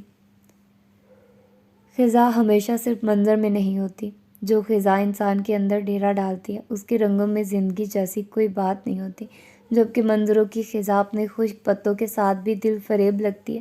وہ پارک سے باہر نکلا تو ہلکی دھوپ کہیں گم ہو چکی تھی۔ اس نے سر اٹھا کر آسمان کی طرف نہیں دیکھا تھا، کیونکہ آسمان پر چھائے منظر اسے اب بھاتے نہیں تھے۔ وہ خود سے اتنا ہی ناراض تھا، یا شاید سب سے ہی۔ گھنے خزاں زدہ درختوں کے درمیان بنی چوڑی سڑک پر گرے زرد پتوں پر قدم رکھتے وہ اپنے اندر کے خزاں میں زرد پتوں جیسے اڑتے ان لمحوں اور یادوں کو دیکھ رہا تھا، جو اس کی تنہائی کو اکثر آباد کرتے تھے۔ جنید جمشید کا ایک پسندیدہ گانا بے اختیار اس کے لبوں پر آیا اور دھیمی گنگناہٹ میں تبدیل ہو گیا۔ اپنے براؤن رنگ کے لانگ کوٹ کی جیب میں دونوں ہاتھ ڈالے، وہ ماضی کے کسی لمحے میں جوتے کی ضرب سے پتوں کو اڑانے کی کوشش کرتا خود میں مگن سا تھا۔ سعد کے شیف زدہ چہرے پر چھائی یاد کا رنگ تلخی سے پاک تھا، بلکہ اس یاد میں اپنا پن تھا جو اس کے ہونٹوں پر مدھم مسکراہٹ لے آیا۔ اچانک سعد کو یاد آیا کہ کبھی اس نے کسی کو خط لکھے تھے، جو نہ جانے کتنے زمانے سے کسی تک پہنچنے کے لیے اس کے پتے کے منتظر اس کی دراز میں پڑے زرد ہو چکے تھے، بالکل اس کے قدموں میں آئے زرد پتوں کی طرح۔ ان سے ملیے، یہ مس شیما فاروقی ہیں، مشہور وکیل اور آج کل ایک اہم کیس کی وجہ سے خبروں میں کافی نظر آ رہی ہیں۔ مشہور ایڈوکیٹ سجاد ڈوگر کی بھاری اور اونچی آواز پر کچھ فاصلے پر صوفے پر بیٹھے فراز اور آغا جان ایک ساتھ چونکے تھے۔ دونوں نے گردن گھما کر کچھ دور کھڑے مشہور بزنس مین کے سامنے کھڑی پراعتماد لڑکی کی طرف دیکھا۔ فراز تو پہلے بھی اس سے مل چکا تھا، مگر آغا جان پہلی بار اسے اپنے سامنے دیکھ رہے تھے۔ سجاد ڈوگر، جس نے آج اس دعوت کا انتظام کیا تھا، شیما فاروقی بہت تھوڑی دیر کے لیے وقت نکال کر شامل ہوئی تھی، کیونکہ سجاد ڈوگر اس کے سینئرز میں شامل تھا، جن سے شیما فاروقی کی بہت اچھی سلام دعا تھی۔ شیما فاروقی سجاد ڈوگر سے اجازت لے کر جیسے ہی مڑی تو اس کی نگاہ فراز پر پڑی۔ وہ ٹھٹک کر رکی، تب تک فراز اٹھ کر کھڑا ہو گیا۔ تم یہاں بھی مجھے دھمکانے آئے ہو؟ شیما فاروقی نے پاس آ کر طنزیہ انداز میں کہا۔ کیا اس کی ضرورت باقی رہتی ہے؟ فراز کی بجائے بھاری آواز میں آغا جان نے کہا تو شیما فاروقی کی تیز نگاہ صوفے پر ٹانگ رکھ کر بیٹھے آغا جان پر پڑی، جنہوں نے قیمتی پتھروں سے سجی انگوٹھیوں والے ہاتھ سے کالے رنگ کی نفیس سی چھڑی پکڑی ہوئی تھی۔ ان کی تیز نگاہیں شیما فاروقی پر جمی تھی۔ کچھ دیر تک شیما فاروقی بھی انہیں دیکھتی رہی۔ دونوں کی آنکھوں میں ایک دوسرے کے لیے چیلنج تھا۔ ضرورت کا تعین تو وقت کرے گا، دیکھتے جائیے۔ شیما فاروقی کا لہجہ سانپ کے پھنکار جیسا تھا۔ سمجھدار ہو تو ہمارے راستے میں مت آؤ، نقصان ہمیشہ کی طرح بڑا اٹھانا پڑے گا۔ آغا جان نے اپنے پاس آتے چند لوگوں کو دیکھتے ہوئے مسکرا کر مدھم لہجہ میں کہا، مگر ان کا لہجہ ان کی آنکھوں کی طرح سرد اور شفاف تھا۔ شیما فاروقی نے بامشکل ضبط کیا اور تیکھی نگاہ فراز پر ڈالی، جو مطمئن انداز میں کھڑا ان کی گفتگو سن رہا تھا۔ با اثر اور طاقتور لوگ ایک عورت کو تنہا دیکھ کر ڈرانے کی کوشش کر رہے، مگر یہ نہیں جانتے کہ جرأت کا تعلق مرد یا عورت سے نہیں ہوتا ہے۔ شیما فاروقی نے طنزی انداز میں کہا تو فراز اور آغا جان کے چہروں کا رنگ ایک ساتھ سرخ ہوا تھا۔ انہیں یہ تانا بری طرح چبھا۔ اس سے پہلے کہ وہ کچھ کہتے، کچھ لوگ ان کے پاس آ کر بیٹھ گئے تو شیما فاروقی طنزیہ مسکراہٹ سے نوازتی وہاں سے چلی گئی۔ گاڑی میں بیٹھ کر شیما فاروقی نے گہری سانس لی۔ کچھ دیر لگی اسے خود کو نارمل کرنے میں۔ اس کے خون میں پلتا آتش فشاں اب پھٹنے کے قریب تھا۔ اب کی بار نہیں، حساب تو دینا ہی پڑے گا چودھری یعقوب علی عرف آغا جان۔ شیما فاروقی نے لب بھینچے اور پھر تیزی سے گاڑی موڑی تو اس کے ٹائر سے پیدا ہونے والی تیز آواز نے رات کی خاموشی میں دور تک کا سفر کیا تھا۔ شیما فاروقی فریال کیس کی فائل کھولے کسی گہری سوچ میں گم تھی جب ملازم نے ایک خاتون کے آنے کی اطلاع دی۔ شیما کی اجازت ملتے ہی کچھ دیر کے بعد چادر میں لپٹی منہ چھپائے ایک عورت تیزی سے اندر داخل ہوئی اور جلدی سے میز کے قریب آ کر اپنے منہ پر سے چادر ہٹائی تو شیما فاروقی چونک گئی۔ وہ فریال کی ماں سعدیہ بی بی تھی۔ سعدیہ نے فوراً اپنے ہاتھ جوڑے اور نم لہجے میں مخاطب ہوئی، وکیل صاحبہ، میری بیٹی کی زندگی بچا لیں، یہ کیس واپس لے لیں۔ سعدیہ نے روتے ہوئے کہا، آپ آرام سے بیٹھ کر بات کریں، شیما فاروقی نے نرمی سے کہا تو سعدیہ نے نفی میں سر ہلایا۔ میرے پاس زیادہ وقت نہیں ہے، میں سب سے چھپ کر آپ سے ملنے آئی ہوں۔ فریال میری اکلوتی بیٹی ہے، فریال کا بڑا بھائی اور باپ اس سے بہت محبت کرتے مگر فریال کی اس حرکت کی وجہ سے بہت دل برداشتہ ہے۔ مجھے ڈر ہے کہ کہیں وہ اپنے قبیلے کے سردار کی بات مان کر فریال کو موت کی سزا نہ سنا دے، میرا سارا گھر تباہ ہو جائے گا۔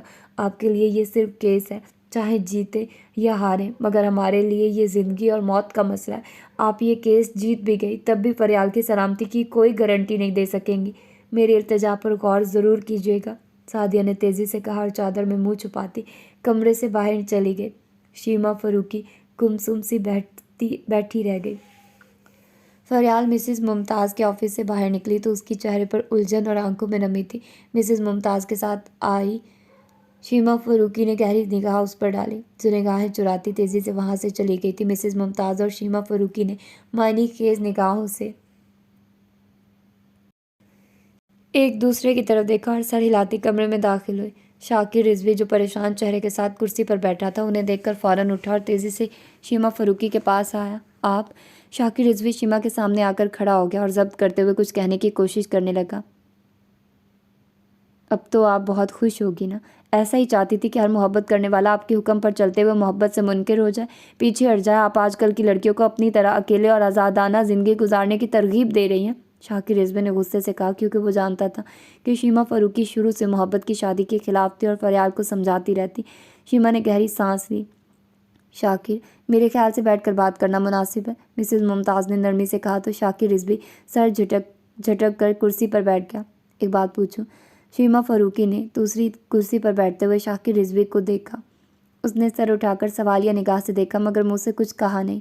کیا تم اپنے گھر کی عورتوں کو بھی اتنی ہی آزادی اور حقوق دیتے ہو؟ شیما فاروقی نے کاٹدار لہجے میں سوال کیا تو شاکر رضوی کے چہرے کا رنگ سرخ ہو گیا۔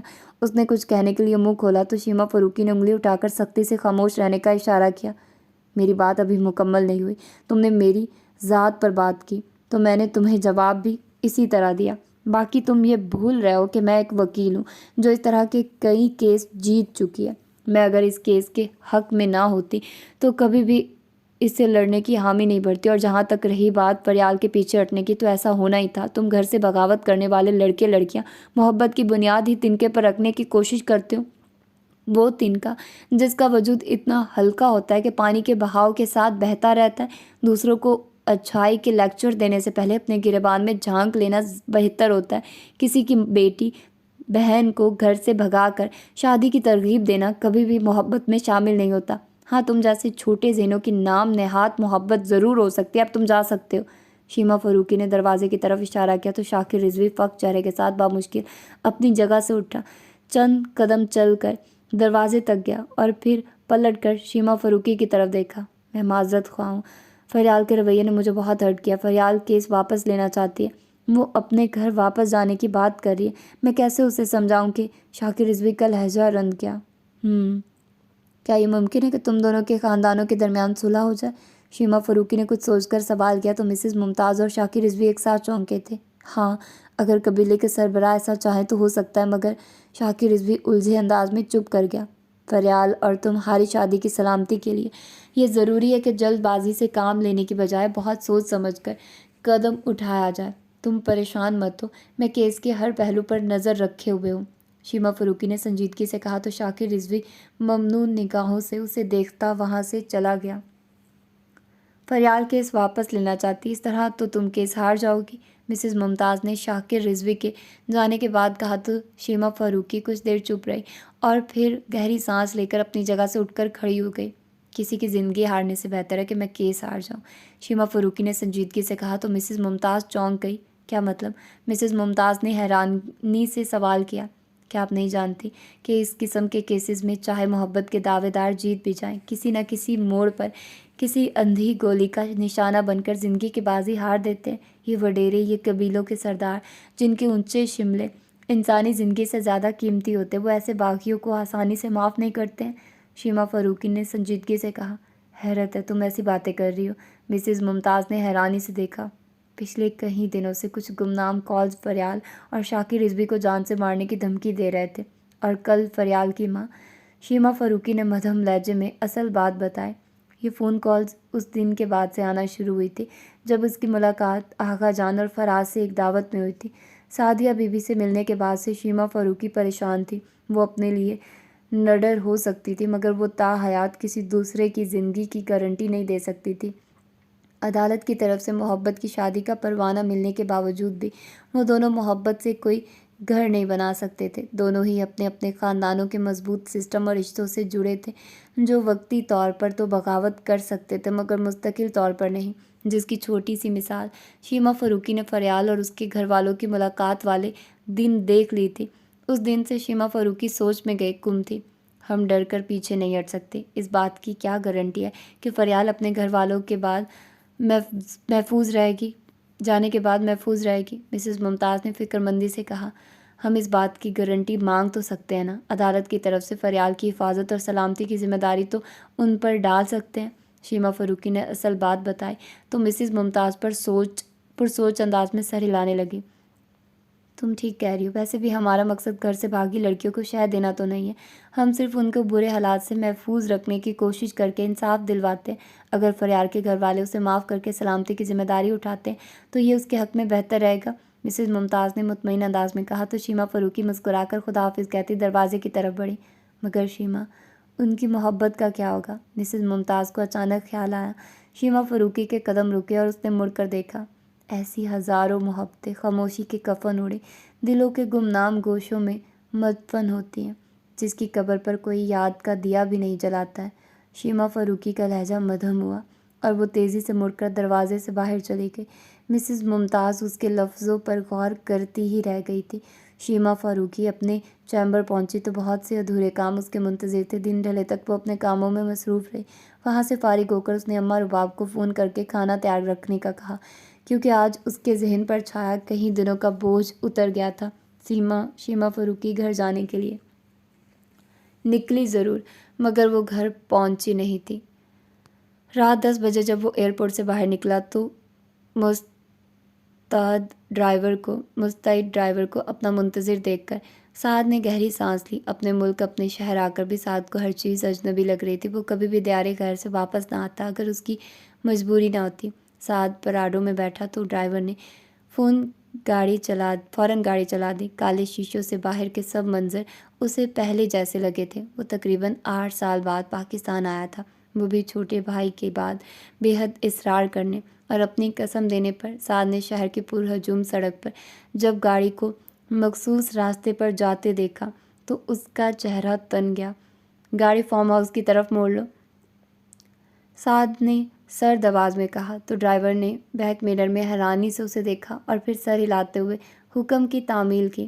آپ کو کیا لگتا ہے کہ میں آسانی سے اس جال میں پھنس جاؤں گا جسے آپ نے میرے لیے بہت سمجھداری سے بنا ہے؟ اب نہیں آقا جان، میں پہلے والا بے وقوف سعد نہیں رہا ہوں۔ اس زمین سے میرا ہر تعلق اسی دن ختم ہو گیا تھا جب آپ نے مجھے اپنے مفاد پر قربان کر دیا تھا۔ بس ایک ڈور جس سے بندھا ہوا ہوں، جس کے دوسرے سرے پر میرا چھوٹا بھائی فراز علی ہاشم بندھا ہے اور ایک سرے پر میں۔ سعد نے سوچتے ہوئے لب بھینچے تھے۔ اس کے اندر تلخی کا دھواں اتنا بھر چکا تھا کہ وہ کھل کر سانس بھی نہیں لے پاتا تھا۔ فراز کی خواہش تھی کہ میں ایک بار اس کی ہونے والی سسرال سے مل لوں، تبھی وہ اپنی زندگی کا فیصلہ کرے گا۔ یہ کام نپٹاتے فوراً واپسی کی راہ لوں گا، تب تک فارم ہاؤس میں رہوں گا، آغا جان کو بھی پتہ چلے کہ تڑپ اور نظر اندازی کی تکلیف کیا ہوتی ہے۔ سعد نے پہلو بدلا۔ شہر کی جلتی بجھتی روشنیوں میں زندگی کی روانی نظر آ رہی تھی، وہ زندگی جسے وہ اپنے اندر کب کا مار چکا تھا۔ گاڑی ایک جھٹکے سے رکی تو سعد اپنے خیالوں سے باہر آیا۔ فارم ہاؤس کی جلتی روشنیاں دیکھ کر اس نے گہری سانس لی۔ چھوٹے مالک نے اگر پوچھا کہ آپ، ڈرائیور نے گھبراہٹ کے مارے پوچھا تو سعد لاپرواہی سے دروازہ کھول کر نیچے اترنے لگا۔ کہہ دینا کہ میری مرضی یہاں تھی، سعد نے سنجیدگی سے کہا اور نیچے اتر گیا۔ سعد کو وہاں دیکھ کر حویلی کے پرانے ملازم حیران اور چوکنے ہو گئے تھے۔ سعد ان کے سلام کا جواب دیتا تیزی سے اندر کی طرف بڑھا تھا۔ پیچھے کھڑے ملازموں نے پریشانی سے ایک دوسرے کی طرف دیکھا۔ اب کیا ہوگا؟ ان سب کی نگاہوں میں ایک ہی سوال تھا۔ شیما فاروقی کو اس پرتعیش کمرے میں قید ہوئے کئی گھنٹے گزر چکے تھے۔ کھڑکی کے پردے ہٹا کر وہ دیکھ چکی تھی کہ شام سے رات ہو گئی ہے۔ اس دوران ایک عورت اور مرد ملازم کھانے کی ٹرے لے کر کمرے میں آئے تھے، جن سے شیما فاروقی نے کئی سوال کیے، مگر وہ دونوں روبوٹ کی طرح کھانا میز پر لگا کر چلے گئے۔ شیما فاروقی غصے سے بل کھاتی کمرے میں ادھر سے ادھر چکر لگا رہی تھی۔ جب اس کی برداشت کی حد ختم ہو گئی تو اس نے کمرے کا اچھی طرح جائزہ لیا۔ کمرے میں رکھے بہت سے قیمتی اور نایاب پتھروں کے بنے باہری ڈیکوریشن پیس اسے اپنے مقصد کے لیے استعمال کے لیے بہترین لگے۔ یہ کیا سمجھتے ہیں کہ میں عام لڑکیوں کی طرح رو کر ان سے رحم کی بھیک مانگوں گی؟ شیما فاروقی نے غصے سے سوچا اور پھر ڈیکوریشن پیس اٹھا کر کھڑکی کے شیشے پر مارنے لگی۔ رات کی خاموشی میں کھڑکی کے مضبوط شیشے پر پڑنے والی ضرب نے دور تک شور پیدا کر دیا تھا۔ شیما فاروقی نے کمرے کی کھڑکی کا شیشہ ایک طرف سے توڑ دیا تھا، مگر شیشے کے پیچھے بنی لوہے کی گرل دیکھ کر اسے مزید غصہ آیا اور اس نے سارے کمرے کی چیزیں اٹھا کر دیواروں دروازے پر مارنا شروع کر دی۔ کچھ دیر میں ایک کمرے کی ہر خوبصورت چیز تباہ ہو چکی تھی۔ اسی دوران ہی چند بھاگتے قدم اس کے بند دروازے کے پاس آ کر رکے۔ دروازہ کھلا تو شیما فاروقی نے ہاتھ میں پکڑا گلدان دروازے کی طرف اچھالا۔ ملازم فوراً ایک طرف ہو گیا۔ شیما فاروقی تیزی سے دروازے سے باہر نکلی۔ سامنے 4-5 مرد ملازم دیکھ کر ایک دم رک گئی۔ اس سے پہلے کہ وہ شیما فاروقی کو کچھ کہتے، سیڑھیاں چڑھ کر اوپر آتے سعد کو دیکھ کر شیما فاروقی اپنی جگہ ساکت رہ گئی۔ یہ شور کیسا ہے؟ اور سعد کی نگاہ شیما پر پڑی تو وہ بھی بات بھول گیا۔ دونوں پلکیں جھپکائے بغیر ایک دوسرے کو دیکھ رہے تھے۔ مالک، آپ کمرے میں چلیں، ہم سب سنبھال لیں گے، ایک ملازم ربراکھا نے جلدی سے کہا تو سعد نے سخت نگاہ اس پر ڈالی۔ ملازم ڈر کر فوراً پیچھے ہٹا۔ اچھا تو یہ گھٹیا حرکت تمہاری ہے؟ شیما فاروقی غصے سے آگے بڑھی تو سعد نے سر نگاہ اس پر ڈالی اور پھر ملازم کی طرف دیکھا۔ انہیں کون یہاں لایا ہے؟ سعد نے غصے سے پوچھا تو ربراکھا نے اپنے ساتھ کھڑے محافظ شبیر کی طرف اشارہ کیا۔ سعد آگے بڑھا۔ اس سے پہلے کہ کوئی کچھ سمجھتا سعد کا ہاتھ اٹھا اور شبیر کے چہرے پر ایک ساتھ کہیں تھپڑ پڑے۔ شبیر کا ہونٹ پھٹ گیا۔ سرخ چہرے کے ساتھ وہ سر جھکا کر کھڑا رہا۔ وہ ایسا غلام تھا جس کی کھال بھی کھینچ لی جاتی تو وہ اف نہ کرتا۔ شیما فاروقی حیرانی سے یہ منظر دیکھنے لگی۔ مالک، چھوٹے مالک کا حکم تھا انہیں یہاں لانے کا، شبیر نے مدھم لہجے میں کہا تو سعد کا ہاتھ رک گیا، جبکہ شیما فاروقی ایک لمحے میں سارا ماجرا سمجھ گئی۔ فراز نے فریال کے کیس کی پیروی سے روکنے کے لیے اسے حبس بیجا میں رکھ کر ڈرانے کی کوشش کی تھی۔ تمہارے چھوٹے مالک کو تو میں چھوڑوں گی نہیں، تم سب۔ شیما فاروقی بپھری شیرنی کی طرح شبیر کی طرف بڑھی تو سعد نے اس کا ہاتھ پکڑ کر روکا۔ شیما نے چونک کر پہلے سعد کے چہرے اور پھر اس کی مضبوط گرفت میں موجود اپنے ہاتھ کی طرف دیکھا۔ چلو یہاں سے، سعد نے غصے سے کہا اور شیما کا ہاتھ پکڑ کر کھینچتا ہوا وہاں سے لے گیا۔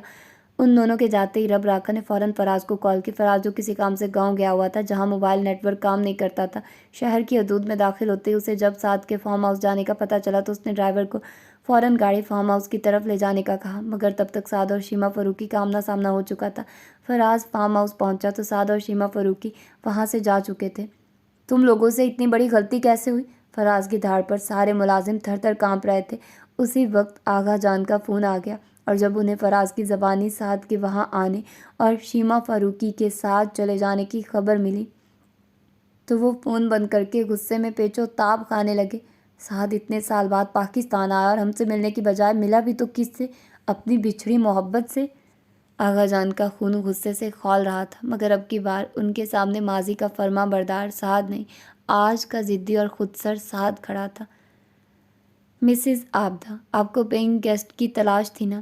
اگلی صبح سویرے جب شیما فاروقی نے اپنی پڑوسن کی کال بیل بجا کر انہیں گہری نیند سے اٹھا کر حیران سے زیادہ پریشان کیا تھا، مسز عابدہ نے حیرانی سے پہلے شیما اور پھر اس کے پیچھے کھڑے بیزار چہرے والے سعد کو دیکھا تھا، جس کی آنکھیں تھکاوٹ اور نیند سے بوجھل ہو رہی تھی۔ وہ اور شیما 1 گھنٹہ پہلے گھر پہنچے جہاں اماں رباب بے-تابی اور پریشانی سے ان کے منتظر تھے۔ سارا راستہ شیما غصے میں بھری پچھلے گزرے کئی سالوں کی بھڑاس چیخ چیخ کر نکالتی رہی۔ سعد خاموشی سے ڈرائیو کرتا رہا، اس کے پاس شیما کے غصے، اس کی نفرت کا کوئی جواب نہیں تھا۔ بچھڑتے وقت مڑ کر اس لیے نہیں دیکھا میں نے، کہیں منظر نہیں ہوتے دوبارہ دیکھنے والے۔ وہ تو خود سے بھی خفا رہتا تھا۔ شیما کو کیا کہتا کہ اس کے اندر جدائی اور مساحلت نے مل کر کیسا زہر اتارا تھا؟ وہ کس سے شکوہ کرتا، کس کے آگے چیختا، کس سے اپنا دکھ بانٹتا، جب دکھ دینے والے لوگ ہی اپنے تھے؟ مسز عابدہ شیما کے ساتھ ایک اجنبی کو دیکھ کر بہت حیران ہوئی، مگر زیادہ سوال کرنے سے گریز کیا۔ کھانے تک فجر کی اذان ہو چکی تھی۔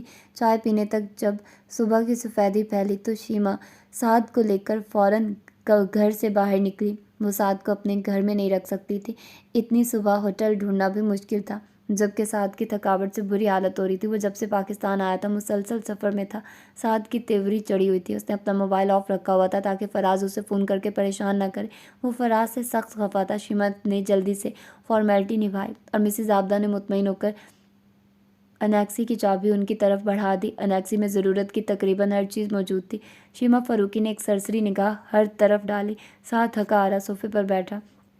جب تک شیما سارے گھر کا جائزہ لے کر واپس لاؤنج میں آئی تو سعد صوفے پر نیم دراز دونوں ہاتھ سینے پر باندھے نیند کی وادی میں اتر رہا تھا۔ شیما کچھ دیر خاموش کھڑی اسے دیکھتی رہی۔ کتنے سالوں کے بعد یہ چہرہ اس نے اپنے سامنے دیکھا تھا۔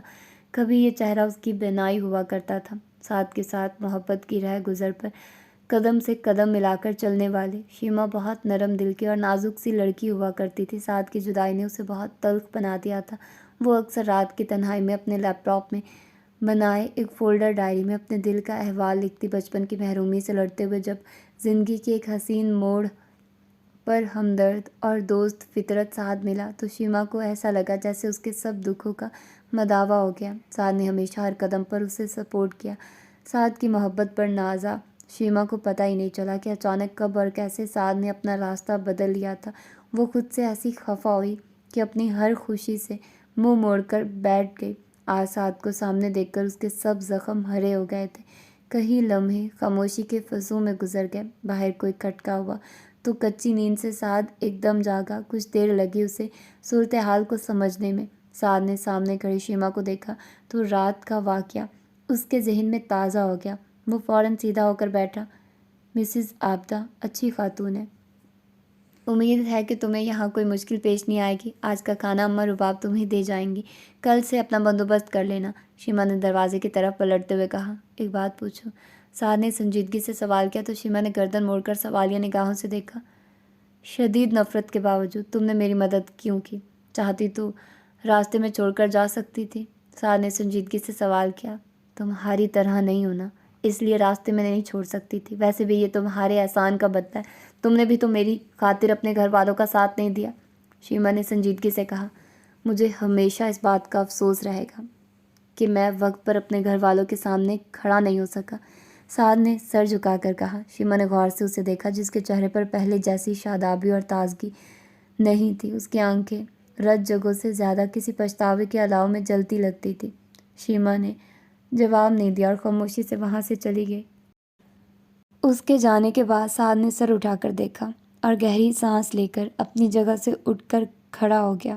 سعد کے ماتھے پر شکن تھی، اس کا خون وعدہ شکنی پر کھول اٹھا تھا۔ آپ نے مجھ سے وعدہ کیا تھا آقا جان۔ سعد نے لب بھینچ لیے تھے۔ سعد نے اپنا موبائل آن کیا تو فراز کے کئی میسج اور مسڈ کالز اس کی منتظر تھی۔ سعد نے اس کا نمبر ڈائل کیا۔ دوپہر میں ملو، جگہ میں بتا دوں گا۔ سعد نے بغیر کچھ سنے اپنی بات کہی اور فون بند کر دیا۔ بھائی، فراز سعد کو دیکھتے ہی باہیں پھیلا کر اس کی طرف بڑھا، مگر سعد خاموش بیٹھا رہا۔ وہ دونوں اس وقت شہر کے مشہور اوپن ایئر ریسٹورنٹ میں بیٹھے تھے، جہاں سے شہر کا نظارہ بہت خوبصورت اور دل فریب لگتا تھا۔ فراز کو شدید سبکی کا احساس ہوا اور وہ سرخ چہرے کے ساتھ سامنے والی کرسی پر بیٹھ گیا۔ کچھ دیر دونوں کے درمیان خاموشی طاری رہی۔ فراز بے چینی سے پہلو بدلتے ہوئے سعد کے سنجیدہ چہرے کی طرف دیکھ رہا تھا۔ مجھے تم سے اس حرکت کی امید ہرگز نہیں تھی۔ سعد نے تیکھی نگاہ فراز پر ڈالی تو فراز لب بھینچ کر اونچائی سے نیچے سرسبز پھیلے جنگل کو دیکھنے لگا۔ میں تم سے بات کر رہا ہوں، سعد نے دانت پیس کر کہا تو فراز نے فوراً اس کی طرف دیکھا۔ آپ ان معاملات سے دور رہیں۔ آپ اتنے سالوں کے بعد پاکستان آئے اور میری حماقت کی وجہ سے اس مسئلے میں پھنس گئے۔ خیر، میں سب سنبھال لوں گا۔ آپ میرے ساتھ گھر چلیں، آقا جان بہت بے چینی سے آپ کا انتظار کر رہے ہیں، فراز نے جلدی سے کہا تو سعد اس کے چہرے کو دیکھتا رہ گیا۔ فراز، میں تمہیں ایسا تو نہیں چھوڑ کر گیا تھا۔ جب میں پاکستان سے باہر گیا اس وقت تم FSC کا امتحان دے رہے تھے۔ تمہارے خواب اور خواہشات تو بہت اونچی تھی، تم کیسے سیاست کی دلدل میں اتر گئے؟ سعد نے حیرانی سے سوال کیا۔ بھائی، آپ نے جو اپنی جگہ چھوڑ دی تھی، مجبوراً مجھے اس خلا کو پر کرنے کے لیے اپنے خوابوں اور خواہشوں کی قربانی دینا پڑی۔ آپ کے جانے کے 2 سال بعد بی بی جان بھی کینسر جیسے موذی مرض کا شکار ہو کر چل بسی۔ میں بالکل اکیلا رہ گیا۔ میں نے کتنی بار آپ کو پکارا بلایا، مگر آپ تو ہم سب سے خفا تھے، کیسے سنتے؟ آپ نے ایک بار بھی سوچا کہ میرا کیا بنے گا، میں کیسے اور کس حال میں ہوں؟ آپ بڑے بھائی تھے، مگر آپ نے بڑے بھائی ہونے کا فرض نہیں نبھایا۔ فراز کا لہجہ بھیگ گیا۔ اس نے سرخ آنکھیں تیزی سے جھکائے کہ کہیں آنسو نہ چھلک پڑیں۔ سعد اپنی جگہ سے اٹھا۔ فراز نے چونک کر دیکھا۔ بھائی، سعد دونوں بازو پھیلا کر فراز کی طرف بڑھا تو فراز ایک لمحہ گنوائے بغیر تیزی سے اٹھ کر اس کے گلے لگ گیا۔ دونوں کتنی ہی دیر ایک دوسرے کو گلے سے لگائے کھڑے رہے، اس بات سے بے نیاز کہ کہیں نگاہیں ان پر مرکوز تھی۔ کچھ دیر کے بعد دونوں الگ ہوئے تو بھیگی آنکھوں سے ایک دوسرے کی طرف دیکھ کر پہلے مسکرائے اور پھر کہکا مار کر ہنسنے لگے۔ ہنستے ہوئے اپنی جگہ پر بیٹھ گئے۔ باقی گلے شکوے بعد میں، پہلے زبردست ڈنر کرتے ہیں، سعد نے غروب ہوتے سورج کو دیکھ کر کہا تو دونوں نے اپنے اپنے سامنے رکھا مینیو کارڈ کھول لیا۔ کچھ دیر تک مختلف ڈشز پر تبادلہ خیال کرتے رہے اور اپنا آرڈر نوٹ کروایا۔ آرڈر آنے تک دونوں ادھر ادھر کی باتیں کرتے رہے۔ جب ویٹر نے آرڈر سرو کیا تو وہ دونوں حیرانی سے اپنے سامنے رکھے مختلف ڈشز کو دیکھنے لگے۔ ہم نے جوش جذبات میں کچھ زیادہ ہی چیزیں منگوا لی ہیں، سعد نے مسکرا کر کہا تو فراز نیپکن سیٹ کرتا ہوا کھانے کی طرف متوجہ ہوا۔ مجھے کھاتے دیکھ کر آپ کی رائے جلد بدل جائے گی، فراز نے تسلی دی تو سعد نے اس بات میں سر ہلایا۔ کھانے کے دوران ہلکی پھلکی گفتگو ہوتی رہی۔ آپ گھر چلیں۔ کھانے کا بل سعد پے کر کے اپنی جگہ سے اٹھا تو فراز نے جھجکتے ہوئے کہا۔ سعد نے نفی میں سر ہلایا۔ میرا اس گھر میں جانے کو دل نہیں کرتا، تم مجھے ڈراپ کر دو گے یا میں ٹیکسی لوں؟ سعد نے سنجیدگی سے سوال کیا تو فراز نے گہری سانس لے کر سر ہلایا۔ آپ اس انیکسی میں رہیں گے، اس سے بڑے تو ہمارے گھر کے باتھ روم ہیں۔ فراز نے تنقیدی نگاہوں سے آس پاس کا جائزہ لیتے ہوئے کہا۔ تم بیٹھو، میں کافی بناتا ہوں، سعد نے مسکرا کر کہا۔ اسی وقت کھلے دروازے سے کھانے کی ٹرے اٹھائے اماں رباب اور اس کے پیچھے شیما فاروقی اندر داخل ہوئی۔ فراز کو لاؤنج کے وسط میں کھڑا دیکھ کر شیما فاروقی تیزی سے آگے بڑھی اور فراز کے کچھ سمجھنے سے پہلے زور کا تھپڑ اس کے منہ پر مارا۔ فراز اس فوری حملے کے لیے تیار نہیں تھا۔ غصے میں کف اڑاتا فراز شیما کی طرف بڑھا تو سعد فوراً درمیان میں آ گیا۔ تم ہمارے درمیان مت آؤ، میں اپنے دشمنوں سے نمٹنا جانتی ہوں، شیما نے گھراتے ہوئے کہا اور آس پاس رکھی چیزوں میں سے اپنی حفاظت کے لیے ہتھیار ڈھونڈنے لگی، جبکہ اماں رباب جلدی سے ٹرے میز پر رکھ کر شیما کے پاس آئی۔ شیما بیٹی، تحمل سے، کیا ہوا ہے؟ اماں رباب نے گھبرا کر پوچھا۔ بھائی، آپ اس بد دماغ عورت کو نہیں جانتے، پتہ نہیں اپنے آپ کو سمجھتی کیا ہے، قسم سے اگر مجھے اپنے خاندانی پن کا لحاظ نہ ہوتا تو اسے چونٹی کی طرح مسل کر رکھ دیتا۔ فراز نے غصے سے میز کو ٹھوکر ماری۔ خاندانی پن، اس لیے اپنی مخالف عورتوں کو کمزور سمجھ کر محافظوں کی فوج بھیج کر راستے سے اغوا کر لیتے ہو؟ تم سمجھتے کیا ہو میں تمہاری اس حرکت کو معاف کر دوں گی؟ شیما فاروقی نے انگلی اٹھا کر فراز سے کہا۔ اغوا والی بات پر اما رباب نے چونک کر دیکھا، جبکہ فراز سر جھٹک کر دوسری طرف دیکھنے لگا۔ سعد نے شیما فاروقی کو دیکھا تو وہ غصے میں بڑبڑاتی اما رباب کا ہاتھ پکڑ کر وہاں سے چلی گئی۔ فراز، سعد نے نرمی سے پکارا تو فراز نے ناراضی سے گردن موڑ کر دیکھا۔ کافی بنا کر لاتا ہوں، سعد نے مطمئن انداز میں کہا۔ فراز تلملا کر رہ گیا۔ آپ کو کافی کی پڑی ہے؟ وہ مجھے تھپڑ مار کر گئی ہے، فراز نے غصے سے کہا۔ تم نے حرکت تو گولی کھانے والی کی تھی، شکر کرو ایک تھپڑ پر جان چھوٹ گئی، سعد نے طنزیہ انداز میں کہا تو فراز کا غصہ جھاگ کی طرح بیٹھ گیا۔ سعد مسکراتا ہوا اوپن کچن کی طرف بڑھ گیا۔ کافی کا سامان شیما نے صبح بھیج دیا تھا۔ سعد کافی بیٹ کرنے لگا تو فراز کی مدھم آواز اس کے کانوں میں سیسا بن کر اتری تھی۔ شیما فاروقی کو میں نے اغوا نہیں کروایا، بلکہ آغا جان کے حکم پر ایسا ہوا۔ میں تو گاؤں گیا ہوا تھا، فراز کی مدھم آواز نے جہاں سعد کو ساکت کر دیا تھا وہاں ہی کچھ سوچ کر دروازے سے پلٹ کر واپس آتی شیما فاروقی بھی ٹھٹک کر رک گئی۔ وہ فراز کو بتانے آ رہی تھی کہ فریال کے کیس کو واپس لینے کا فیصلہ وہ مؤخر کر چکی ہے، مگر فراز کے منہ سے سچ سن کر بغیر کچھ کہے تیزی سے واپس چلی گئی۔ آغا جان، آج بھی آپ مجھے تکلیف دینے سے باز نہیں آئے نا؟ سعد نے بے بسی کے بوجھ تلے دبتے ہوئے تلخی سے سوچا تھا۔ سعد نہیں آیا، آغا جان نے فراز کو اکیلا لاؤنج میں داخل ہوتے دیکھ کر بے یقینی سے دہرایا تھا۔ فراز نے ان کے چہرے پر اتنی بے بسی کبھی نہیں دیکھی تھی۔ فراز پاس آیا اور ان کے ہاتھ تھام لیے۔ بھائی ناراض ہیں، مگر مجھے یقین ہے کہ جلد مان جائیں گے، فراز نے نرمی سے کہا تو آغا جان نے نفی میں سر ہلایا۔ وہ ہمیشہ سے ایسا ہی ہے، بظاہر بہت نرم دل، جلدی بات مان لینے والا، مگر جب کبھی ضد پر اڑ جاتا تو اس کا باپ بھی پیچھے نہیں ہٹا سکتا۔ آخری جملہ کہتے ہوئے آغا جان دھیرے سے مسکرائے تھے، مگر ان کی مسکراہٹ میں واضح تکلیف تھی۔ بھائی شاید اتنا غصہ نہ ہوتے، مگر اس دن کے واقعے نے انہیں دل برداشتہ کر دیا۔ ویسے آغا جان، آپ نے شیما فاروقی کو اغوا کروا کے فارم ہاؤس میں کیوں رکھا، جبکہ آپ جانتے ہیں کہ وہ جگہ ایسے کاموں کے لیے موزوں نہیں؟ فراز نے حیرانی سے سوال کیا، کیونکہ آج سے پہلے اس نے کبھی آغا جان کو جلد بازی میں ایسی کوئی حرکت کرتے نہیں دیکھا تھا۔ آغا جان نے ہمیشہ حکم دیا جسے عملی جامہ فراز پہناتا، اس لیے فراز کی حیرانی بجا تھی۔ آغا جان نے گہری سانس لی۔ جب انسان کا برا وقت چلتا ہے تو وہ ایسی بہت سی حماقتیں کر بیٹھتا جس کی توقع عام حالات میں نہیں ہوتی۔ مجھے پتہ ہی نہیں تھا کہ سعد پاکستان آ رہا ہے، ورنہ میں شیما فاروقی کا کیس بعد میں دیکھ لیتا، مگر خیر، آغا جان کہتے ہوئے چپ ہو گئے۔ اس لڑکی کو ایک رات قید میں رکھ کر میں صرف ڈرانا چاہتا تھا، مگر سب الٹ ہو گیا۔ آغا جان نے نفی میں سر ہلایا۔ وہ کسی بات کی وجہ سے سخت پریشان تھے، مگر اس بات کو زبان پر نہیں لا پا رہے تھے۔ فراز نے پرسوچ انداز میں سر ہلایا۔ میں بھائی سے بات کروں گا، فراز نے مدھم لہجے میں کہا تو آغا جان نے سر ہلا دیا۔ وہ جانتے تھے کہ یہ تسلی بہت کھوکھلی ہے، ان کی انا کی طرح۔ شیما میری بات سنو۔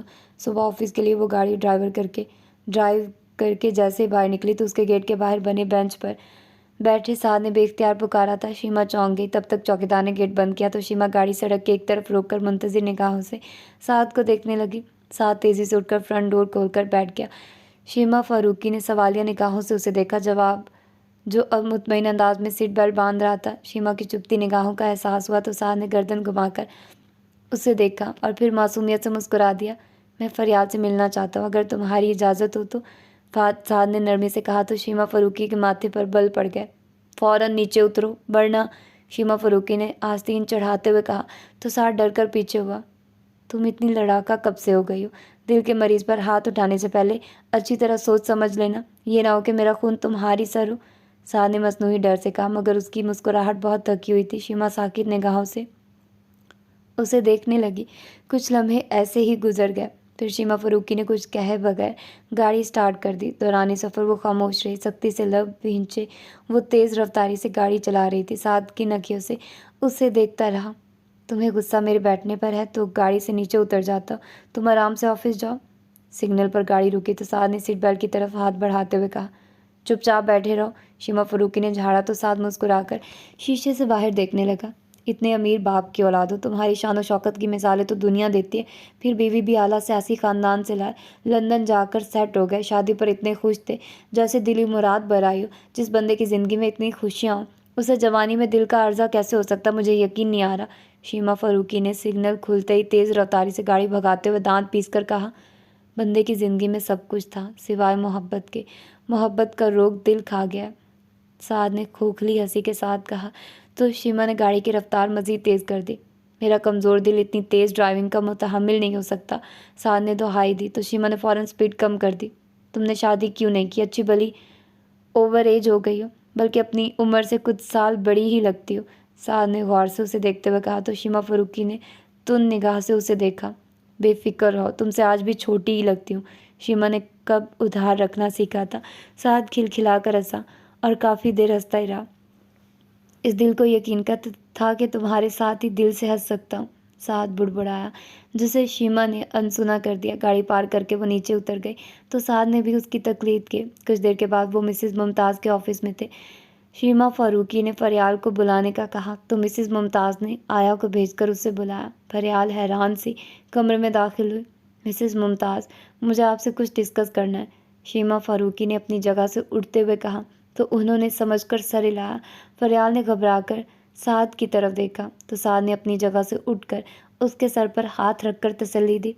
مجھے اپنا بھائی سمجھ کر اعتبار کر سکتی ہو، سعد نے سنجیدگی سے کہا تو شیما مطمئن ہو کر مسز ممتاز کے ساتھ وہاں سے چلی گئی۔ کچھ دیر کے بعد وہ دونوں واپس آئی تو سعد نے مسز ممتاز کا شکریہ ادا کیا اور شیما فاروقی کو اشارہ کر کے باہر نکل گیا۔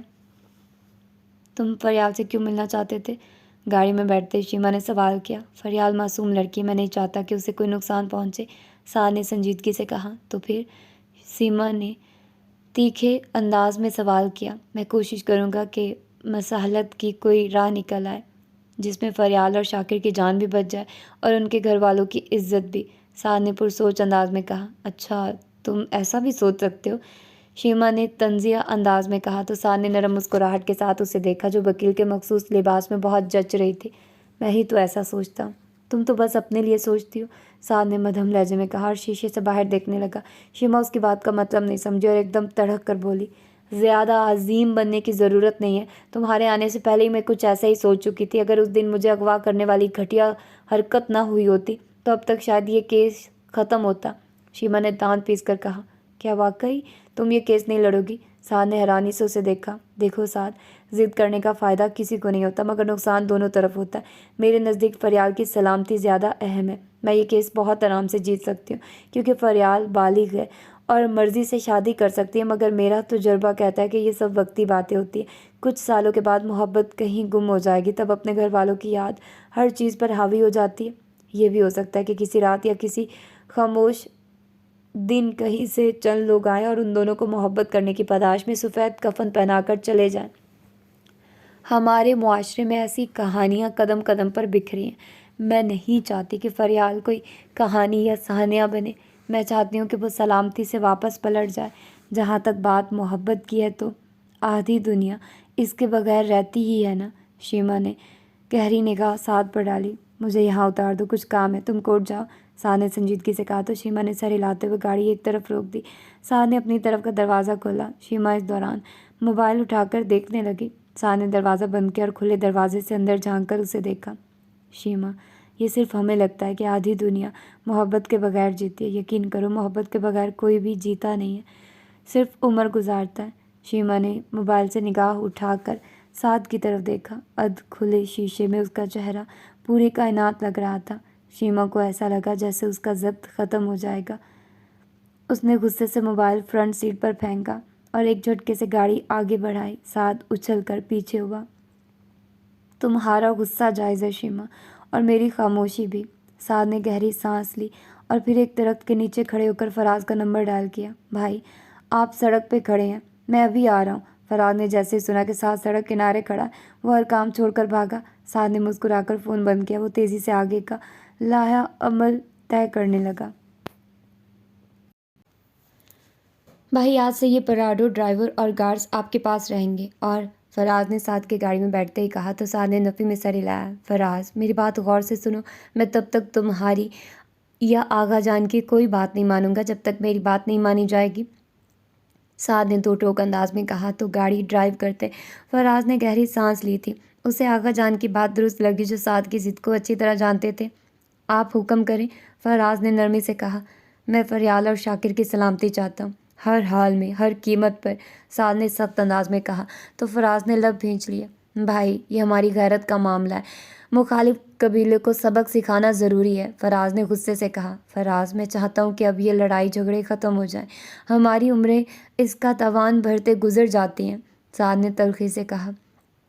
آپ کو ضرور اس وکیل نے بھڑکایا ہے، فراز نے ناگواری سے کہا۔ تو سعد نے سخت نگاہ اس پر ڈالی۔ تم حد میں رہ کر بات کرو، اور میں تم سے مشورہ نہیں مانگ رہا ہوں، اپنی شرط بتا رہا ہوں۔ اگر تم میری بات مان لو گے تو میں بھی تمہاری ہر بات مانوں گا، ورنہ کل کی فلائٹ سے ہمیشہ کے لیے واپس چلا جاؤں گا، سعد نے سخت انداز میں کہا۔ تو فراز نے ایک دم گاڑی کو بریک لگائے کہ ٹائر چرچرانے کی آواز دور تک گئی۔ فراز کچھ دیر ضبط سے کام لیتا رہا، پھر ایک دم چونکا۔ ٹھیک ہے، آپ کی بات مان لی، آپ بھی وعدہ کریں کہ آپ مجھے چھوڑ کر نہیں جائیں گے، فراز نے جلدی سے اپنا ہاتھ آگے کیا۔ تو سعد نے اپنے ہاتھ اس کے ہاتھ پر رکھ کر مضبوطی سے دبایا۔ بچوں والے وعدے لیتے ہو، سعد نے ہنس کر کہا۔ تو فراز بھی مسکرا دیا۔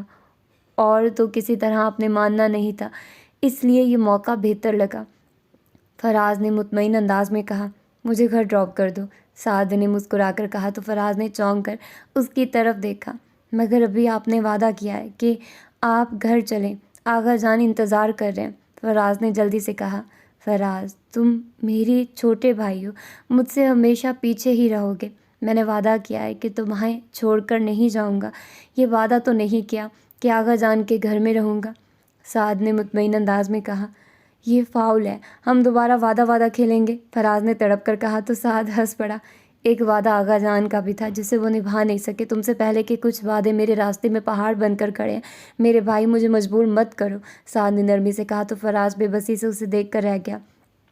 آغا جان، آپ میری بات سمجھنے کی کوشش کریں، فراز نے مؤدب لہجے میں غصے سے سرخ چہرہ لیے بیٹھے آغا جان کو دیکھا۔ ان کی پیشانی کے بل شدید ضبط کی نشانی تھے۔ فراز جانتا تھا کہ آغا جان کو اس کا فیصلہ شدید ناگوار گزرا ہے۔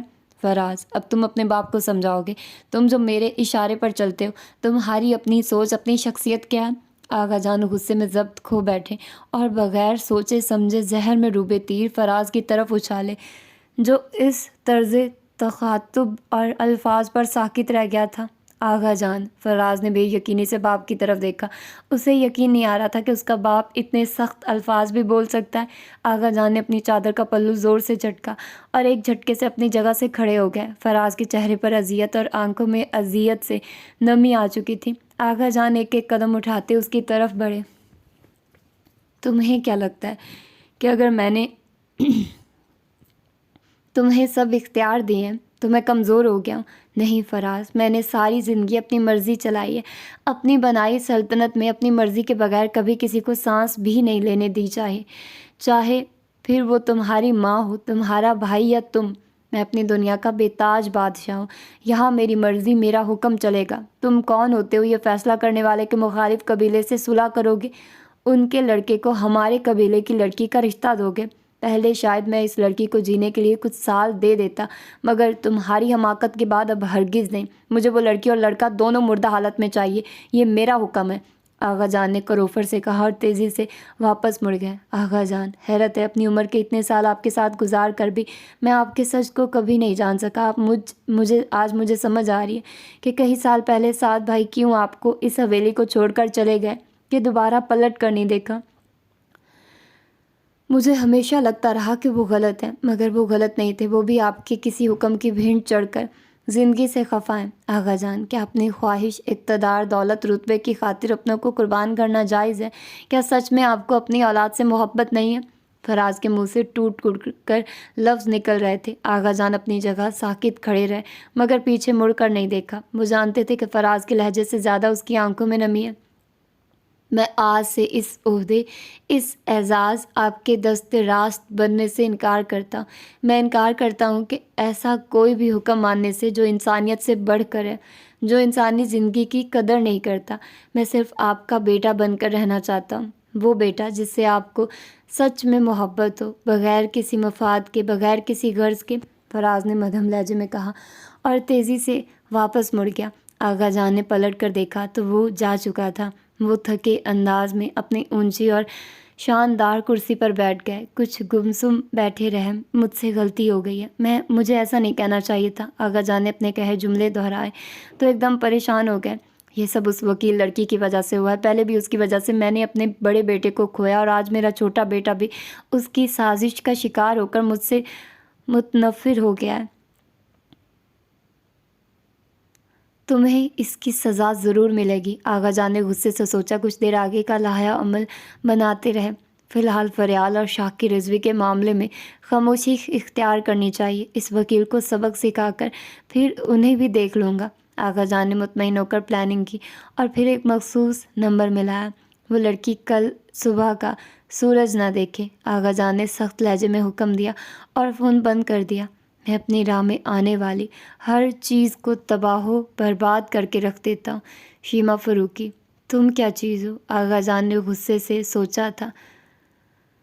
مجھے یقین نہیں آ رہا آغا جان، اتنے سخت دل بھی ہو سکتے ہیں؟ فراز سر تھامے سعد کے سامنے بیٹھا تھا۔ کچھ دیر پہلے فراز یہاں پہنچا تو بہت پریشان اور الجھا ہوا تھا۔ سعد کے کافی بنانے تک فراز نے مدھم لہجے میں سب بتا دیا، جسے سن کر سعد تلخی سے مسکرانے لگا۔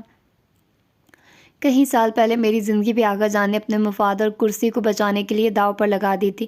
میری شادی اسی ڈیل کا نتیجہ تھی، سعد نے مدھم لہجے میں کہا تو فراز چونک کر اسے دیکھنے لگا۔ میں جو یونیورسٹی میں شیما فروکی سے جنونی محبت کر بیٹھا تھا، کسی طرح بھی یہ ماننے کو تیار نہیں تھا۔